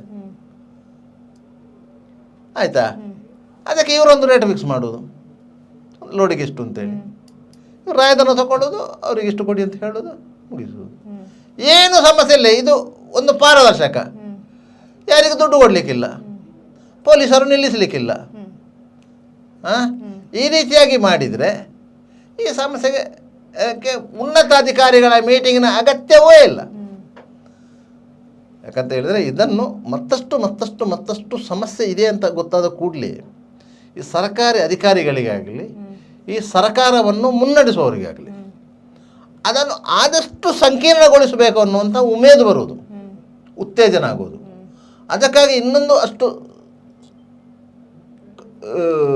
ಕಾನೂನುಗಳನ್ನು ಸೇರಿಸುವುದು, ನಿಯಮಾವಳಿಗಳನ್ನು ಸೇರಿಸುವುದು. ಯಾಕಂತ ಹೇಳಿದರೆ ಇಲ್ಲಿರುವಂಥ ಹಿರಿಯ ಅಧಿಕಾರಿಗಳು, ಈಗ ಪೊಲೀಸ್ ಕಮಿಷನರ್ ಆಗಲಿ, ಅವರಿಗೆ ಇಲ್ಲಿಯ ವಾಸ್ತವ ಚಿತ್ರಣ ಗೊತ್ತಿಲ್ಲ. ಪೊಲೀಸ್ SP ಅವರಾಗಲಿ, ಅವರಿಗೂ ಇಲ್ಲಿಯ ವಾಸ್ತವ ಚಿತ್ರಣ ಗೊತ್ತಿಲ್ಲ. ಈಗ ಹೊಸದಾಗಿ ಬಂದ ಜಿಲ್ಲಾಧಿಕಾರಿಗಳಾಗಲಿ, ಅವರಿಗೆ ವಾಸ್ತವ ಚಿತ್ರಣ ಗೊತ್ತಿಲ್ಲ. ಇಲ್ಲಿನ ಮೂಲಭೂತ ಸಮಸ್ಯೆಗಳು ಏನು, ಇದು ಯಾಕೆ ಹೀಗೆ ಆಗ್ತದೆ ಗೊತ್ತಿಲ್ಲ. ಅವರು ಏನು ನೋಡುವುದು? ಕೇವಲ ಪುಸ್ತಕದಲ್ಲಿ ಏನಿದೆ, ಕಾನೂನು ನಿಯಮಾವಳಿಗಳು ಏನಿದೆ, ಅದು ಪಾಲನೆ ಆಗ್ತದಾ ಇಲ್ವೋ? ಅದು ಪಾಲನೆ ಆಗದಿದ್ದರೆ ಅದು ಅಕ್ರಮ, ನಾವು ಅದಕ್ಕೆ ಅವಕಾಶ ಕೊಡೋದಿಲ್ಲ ಅಂತ ಸ್ಪಷ್ಟವಾಗಿ ಹೇಳ್ತಾರೆ. ಯಾರಿಗಾದರೂ ಒಬ್ಬ ಕಾಂಟ್ರಾಕ್ಟರಿಗೆ ನೀವು ಅಕ್ರಮವಾಗಿ ಮರಳು ತಂದಾಕಿ, ಸಕ್ರಮವಾಗಿ ಮರಳು ತಂದಾಕಿ, ಅವನಿಗೆ ಮರಳು ಮಾತ್ರ ಬೇಕಿರೋದು ಹೊರತು ನಿಮ್ಮ ಅಕ್ರಮದ ಅಕ್ರಮ ಅಲ್ಲ. ಅವನಿಗೆ ಮರಳು ಬೇಕಿರುವುದು, ಯಾಕಂದರೆ ಅವನಿಗೆ ಬಿಲ್ಡಿಂಗ್ ಕಂಪ್ಲೀಟ್ ಮಾಡಬೇಕು. ಅವನಲ್ಲಿ ಒಂದು 10-30 ಮಂದಿ ಕೆಲಸಗಾರರಿದ್ದಾರೆ, ಅವರಿಗೆ ಕೆಲಸ ಕೊಡಬೇಕು. ಇಲ್ಲದ್ರೆ ಅವರಿಗೆ ಧರ್ಮಕ್ಕೆ ಸಂಬಳ ಕೊಡಬೇಕು. ಈಗ ಉತ್ತರ ಭಾರತದ ಕೆಲಸಗಾರರು ಊರಿಗೆ ಹೋಗಿದ್ದಾರೆ, ಉತ್ತರ ಕರ್ನಾಟಕದ ಕೆಲಸಗಾರರು ಊರಿಗೆ ಹೋಗಿದ್ದಾರೆ, ಮರಳಿಲ್ಲ, ಕಲ್ಲಿಲ್ಲ ಅಂತ ಹೇಳಿ. ಈಗ ಒಂದು ವೇಳೆ ಮರಳು ಕಲ್ಲು ಸಿಕ್ಕಿತು ಅಂತ ಹೇಳಿದರೆ ಅವರನ್ನು ಇವ ಫ್ಲೈಟಲ್ಲಿ ಹರಿಸಬೇಕಾದಿತ್ತು ಕೆಲಸಗಾರರನ್ನು. ಅಂಥ ಪರಿಸ್ಥಿತಿ ಬಂದಿದೆ. ಇದಕ್ಕೆ ಹೊಣೆ ಯಾರು? ಜಿಲ್ಲಾಡಳಿತ ಅದಕ್ಕೆ ಪೂರ್ವಭಾವಿಯಾಗಿ ಆಲೋಚನೆ ಮಾಡಬೇಕಿತ್ತಲ್ಲ. ನೀವು ಅಕ್ರಮವನ್ನು ತಡೆಗಟ್ಟಲು, ಜಿಲ್ಲೆಯಲ್ಲಿ ಶಾಂತಿ ಸುವ್ಯವಸ್ಥೆ ಕಾಪಾಡಲು ಮಾಡಿದಂಥ ಎಲ್ಲ ಕಾರ್ಯಗಳಿಗೂ ನಮ್ಮ ಬೆಂಬಲ ಇದೆ, ಅದರಲ್ಲಿ ಪ್ರಶ್ನೆ ಏನಿಲ್ಲ.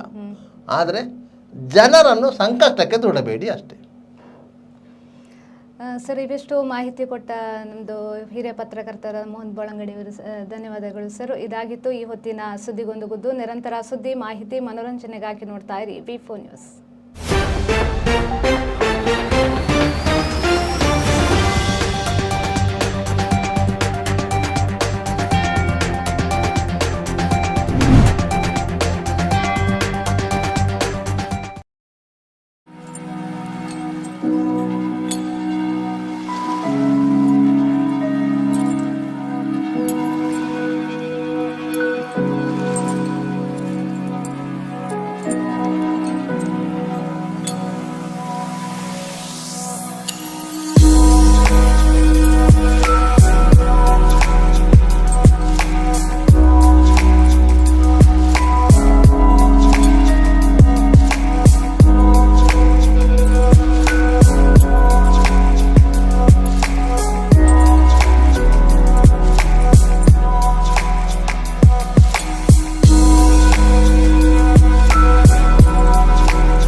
Park with ease at Ajanta Business Center with security access and convenience at your fingertips.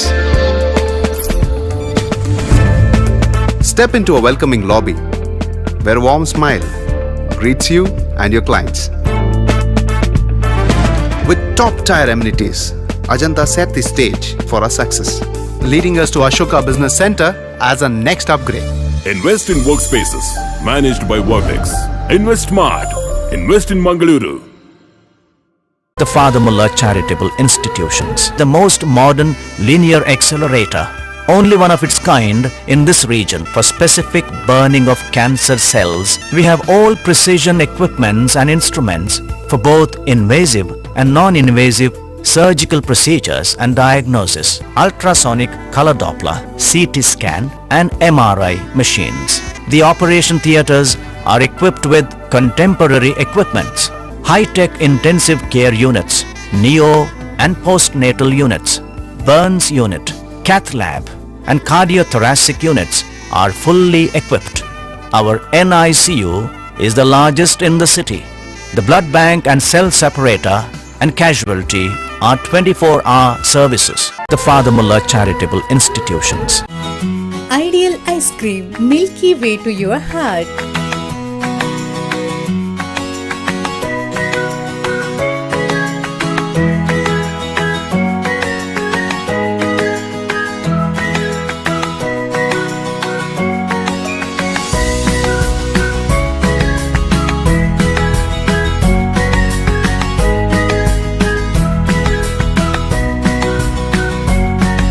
Embellished with a variety of fruits and flavored with rich crunch and chips, they treat your taste buds. Ideal ice cream.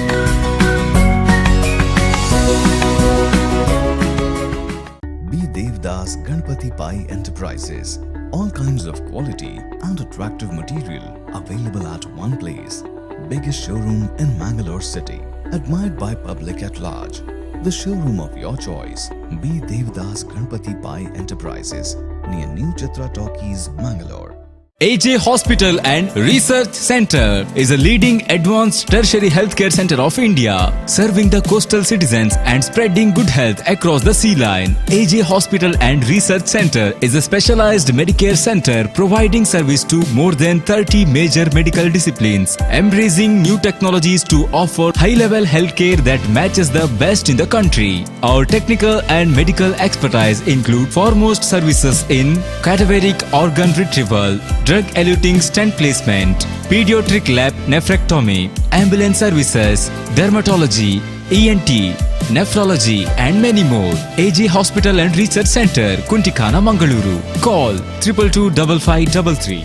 Vasudeva Stores, store for your inner needs. Visit us to find trendy innerwear from major brands.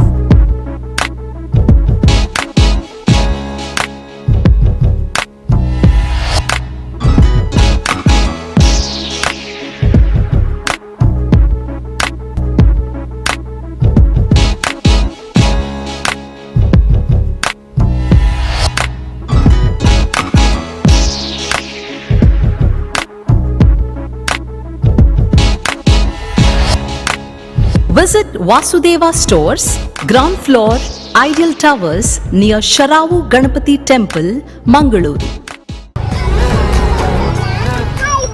Hi ನಾನು ಆಶೀರ್ವಾದಕ್ಕೆ join ಆಯ್ರೆ ಬೈನಿ ಆಶೀರ್ವಾದ ಬಂಡ ಒಂದು scheme ಅವಟ್ಟೆ ಇಲ್ಲುಂಡು bike ಉಂಡು car ಉಂಡು ಇಲ್ಲಾಗ ಬೋಡೇನ ಮಾಂತ ಐಟಮ್ಲ ಉಂಡು guarantee ಉಂಡತ ನಂಬಿಕೆಗೆ ನನಂಜಿ ಪುದರೆ ಆಶೀರ್ವಾದ ಯಾನ ಸೇರ್ದೆ ನಿಕ್ಲ ಸೇರ್ಲೇವೆ ತುಳುನಾಡದ ಮಾಂತ ಬಂದಲಿಗಳ ಸೊಲ್ಮೇಲು ಆಶೀರ್ವಾದ 2.0 ಯಾಲ್ನ ಸೇರ್ದೆ ನಿಕ್ಲ ಸೇರ್ಲಿ.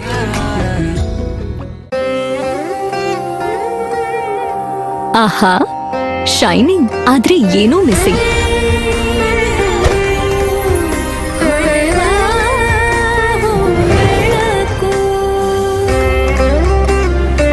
ಇದು ಹೊಳಿತಿದೆ ನಿಮ್ ಥರಾನೇ, ನೀನು ಸಹ ಹೊಳಿತಿದ್ಯಾ. ಶತಮಾನದ ವಾರಸುದಾರಿಕೆಯ ಹೊಸ ಮುಖ ಭೀಮಾ, ಬದಲಾವಣೆ ಹೊಳೆಯುತ್ತಿದೆ.